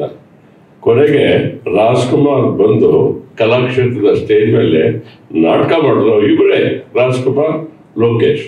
ಅದು ಅದ್ಭುತವಾದ ಪ್ರದರ್ಶನ. ಪೊಲೀಸ್ ಸೆಕ್ಯೂರಿಟಿಗೆ ಹೇಳ್ಬಾರ್ದು ಅಂತ ಅಂದ್ಬಿಟ್ಟು ಲೋಕೇಶ್ ಅದೆಲ್ಲ ಕೂಗೋದು, ಮತ್ತೊಂದು ಮಾಡಬಾರ್ದು. ಹೌಸ್ಫುಲ್ ಶೋ, ಯಾವುದೇ ಗಡಿಬಿಡಿ ಇಲ್ಲ, ಯಾವುದೇ ತೊಂದರೆ ಇಲ್ಲದೆ ಆಯ್ತು. ಕಾರಣ ಲೋಕೇಶ್ ಅವತ್ತು ಹಠ ಮಾಡಿದ್ದಕ್ಕೆ ರಾಜ್ಕುಮಾರ್ ಸ್ಟೇಜಿಗೆ ಬಂದರು. ಇವತ್ತು ಅವ್ರ ಮಗ ಹಠ ಮಾಡಿದಕ್ಕೆ ಅವ್ರ ತಾತ ಲಿಫ್ಟಿಂಗ್ ಬರ್ತಿದ್ದಾರೆ. ಶುಭವಾಗಲಿ. ಇಡೀ ಕುಟುಂಬ ಒಂಥರ ಹಠ ಇದೆ, ರಂಗಭೂಮಿ ಇದೆ, ಚಲನಚಿತ್ರ ಇದೆ. ದೇವ್ರವ್ರು ಒಳ್ಳೇದು ಮಾಡಲಿ. Good luck, all the best. ಹೇಗೆ ಸತ್ಯಸುಲೋಚನಾ ಒಂದು ಇತಿಹಾಸದ ಚಿತ್ರವೋ ಹಾಗೆ ಈ ಸ್ಥಳ ಕೂಡ ಇತಿಹಾಸಕ್ಕೆ ಪ್ರಸಿದ್ಧಿ. ಕಂಟ್ರಿ ಕ್ಲಬ್ ಅನ್ನುವಂಥದ್ದು ಸೆಂಚುರಿ ಕ್ಲಬ್ ವಿಶ್ವೇಶ್ವರಯ್ಯನವರು ಅವರು ಪ್ರಾರಂಭ ಮಾಡಿದ್ದ ಅಥವಾ ಇದರ ಒಂದು ಭಾಗವಾಗಿದ್ರು ಸರ್. ಅದರ ಅಧ್ಯಕ್ಷರಿದ್ದಾರೆ ಅವರು. ಏನೋ ನಾನು ಅವ್ರಿಗೆ ಉತ್ಸಾಹ, ಇಂಥ ಜಾಗದಲ್ಲಿ ನೀವು ಮಾಡ್ತಾ ಇದ್ದೀರಿ, ನನಗೊಂದು ಸಣ್ಣ ಅವಕಾಶ ಕೊಡಬೇಕು, ಇದನ್ನ ಸೃಜನ್ ಅವ್ರಿಗೆ ಒಂದು ಸಣ್ಣ. ಥ್ಯಾಂಕ್ ಯು ಶೇಷಾದ್ರಿ ಅವರೇ. ನಮಸ್ಕಾರ ಎಲ್ಲರಿಗೂ. ಇತಿಹಾಸ ಅನ್ನೋದನ್ನು ಇವ್ರೇನು ಹೇಳ್ತಾ ಇದ್ದಾರೆ ಇವತ್ತು, ನೀವು ಯಾವ ಜಾಗದಲ್ಲಿ ಮಾಡ್ತಾ ಇದ್ದೀರಾ, ಇದು ನಾಲ್ವಡಿ ಕೃಷ್ಣರಾಜ ಒಡೆಯರ್ ಅವರು ಕೊಟ್ಟ ಜಾಗ ಇದು. ಮತ್ತು ಸರ್ ಎಂ ವಿಶ್ವೇಶ್ವರಯ್ಯ ಅವರು ದಿವಾನರಾಗಿದ್ದಾಗ ಬ್ಯಾಂಗ್ಳೂರ್ ಕ್ಲಬ್ ಆಗ ಟೋಟ್ಲಿ ಬ್ರಿಟಿಷ್ ಇದರಲ್ಲಿತ್ತು. ಅಲ್ಲಿ ಹೋದಾಗ ಅವ್ರು ಹೇಳಿದರು, ನೀವು ಟರ್ಬನ್ ತೆಗೆದು ಈಚೆ ಬರಬೇಕು, ಕ್ಯಾಪ್ ಹಾಕ್ಕೊಂಡು ಬರಬೇಕು. ಸೆಟ್ ವಿಶ್ವೇಶ್ವರಯ್ಯನ ತಕ್ಷಣವೇ ಡಿಸೈಡ್ ಮಾಡಿ, ಸಾಧ್ಯ ಇಲ್ಲ, ನಾನು ಕನ್ನಡಿಗ, ಇಂಡಿಯನ್, ನಾನು I will not wear this one, I will not take out my turban which is indicates the Mysuru royal. So ಹಾಗಾಗಿ ಈ ಸೆಂಚುರಿ ಕ್ಲಬ್ ಸ್ಟಾರ್ಟ್ ಆಯಿತು. ಸೊ ಈ ಇತಿಹಾಸದಂಥ ಜಾಗದಲ್ಲಿ ಸುಜನ್ ಅವರು, ಅವರ ಫ್ಯಾಮಿಲಿಯವರು, ನಾವು ಕಂಡಂಗೆ ಅಫ್ಕೋರ್ಸ್ ಲೋಕೇಶ್ ಅವ್ರ ಮೂವಿ, ಮೇಡಮ್ ಅವ್ರ ಮೂವಿ ನಾವು ನೋಡಿದ್ದೀನಿ. ಆದರೆ ಅಫ್ಕೋರ್ಸ್ ಸುಬೈ ನಾಡೋರು ಗೊತ್ತಿಲ್ಲ ನನಗೆ, ಬಟ್ ಸುಜನ್ ಅವ್ರದ್ದನ್ನು ಸಾಕಷ್ಟು ನೋಡ್ತಾ ಇದ್ದೀವಿ ಈಗ. ಇದನ್ನು ಸಣ್ಣ ಅಕೇಶನ್ನು ಅವ್ರು ಬಂದು ಇಲ್ಲಿ ಮಾಡ್ತಿರೋದು ನನಗೆ ಮತ್ತು ನನ್ನ ಕಂಪ್ಲೀಟ್ ಸಮಿಟಿ, ಪರಿತೋಷಿದ ಅವ್ರ ಕಲ್ಚರ್ ಚೇರ್ಮನ್ ಎಲ್ಲರಿಗೂ ತುಂಬ ಸಂತೋಷ ಆಗಿದೆ. ತುಂಬ ಒಳ್ಳೆಯದಾಗಲಿ. ನಮ್ಮ ಶುಭಾಶಯಗಳು ಹೃದಯಪೂರ್ವಕವಾಗಿ ಹೇಳ್ತಾ ಇದ್ದೀವಿ. ಗ್ಯಾರಂಟಿ, ಯಾವ ತೊಂದರೆ ಇದೆ, ನೀವು ಫಿಲಮ್ನ ಸಕ್ಸಸ್ ಮಾಡ್ತೀರಾ, ಆಗುತ್ತೆ, ಜನರು ಮೆಚ್ಚುತ್ತಾರೆ. ಆ್ಯಂಡ್ ಇದು ಇನ್ನೊಂದು ದೊಡ್ಡ ಇತಿಹಾಸ ಆಗುತ್ತೆ. Thank you. ಒಂದು ಸ್ವಲ್ಪ ಹಾನರ್ ಮಾಡಬೇಕು ಅಂತ ನಿಮಗೆ. ದಯವಿಟ್ಟು ನೀನು ಬಾ, ನಾನು ಮಾಡಿಸ್ಕೊಳ್ಳೋ ಸನ್ಮಾನ ಸರಿ ಇರಲ್ಲ. ಬಾ ಪ್ಲೀಸ್ ಪ್ಲೀಸ್, ಬಾ ಬಾಬು, ಬಾಬು.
ಹೇಳೋದು ಮರ್ತಿದ್ದೆ, ಈ ಸಿನಿಮಾದಲ್ಲಿ ಕಾಸ್ಟ್ಯೂಮಿನ ಜವಾಬ್ದಾರಿ ನಮ್ಮ ಅಕ್ಕ ವಹಿಸ್ಕೊಂಡಿದ್ದಾಳೆ. ಸೊ ಹಾಗಾಗಿ ಏನು ಮಾಡ್ತಾಳೋ ಗೊತ್ತಿಲ್ಲ. ಓಕೆ, ಒಂದು ಪತ್ರಿಕಾಗೋಷ್ಠಿ ಕರೆದ ಮೇಲೆ ಪ್ರಶ್ನೋತ್ತರಗಳಿಂದಲೇ ಪತ್ರಿಕಾಗೋಷ್ಠಿ ಮುಗಿಯೋ ಸಾಧ್ಯ ಆಗಲ್ಲ. ನಾವು ಇನ್ನೂ ಕೆಲವು ಗಂಟೆಗಳು ನಿಮ್ಮ ಜೊತೆ ಇದ್ದೇ ಇರ್ತೀವಿ. ಆಗ್ಲೂ ಪ್ರಶ್ನೆಗಳನ್ನ ಕೇಳಬಹುದು, ಆದ್ರೆ ಅಧಿಕೃತವಾಗಿ ಯಾರಾದ್ರೂ ಪ್ರಶ್ನೆ ಕೇಳಬೇಕು ಅಂದ್ರೆ ಅದಕ್ಕೆ ಅವಕಾಶ.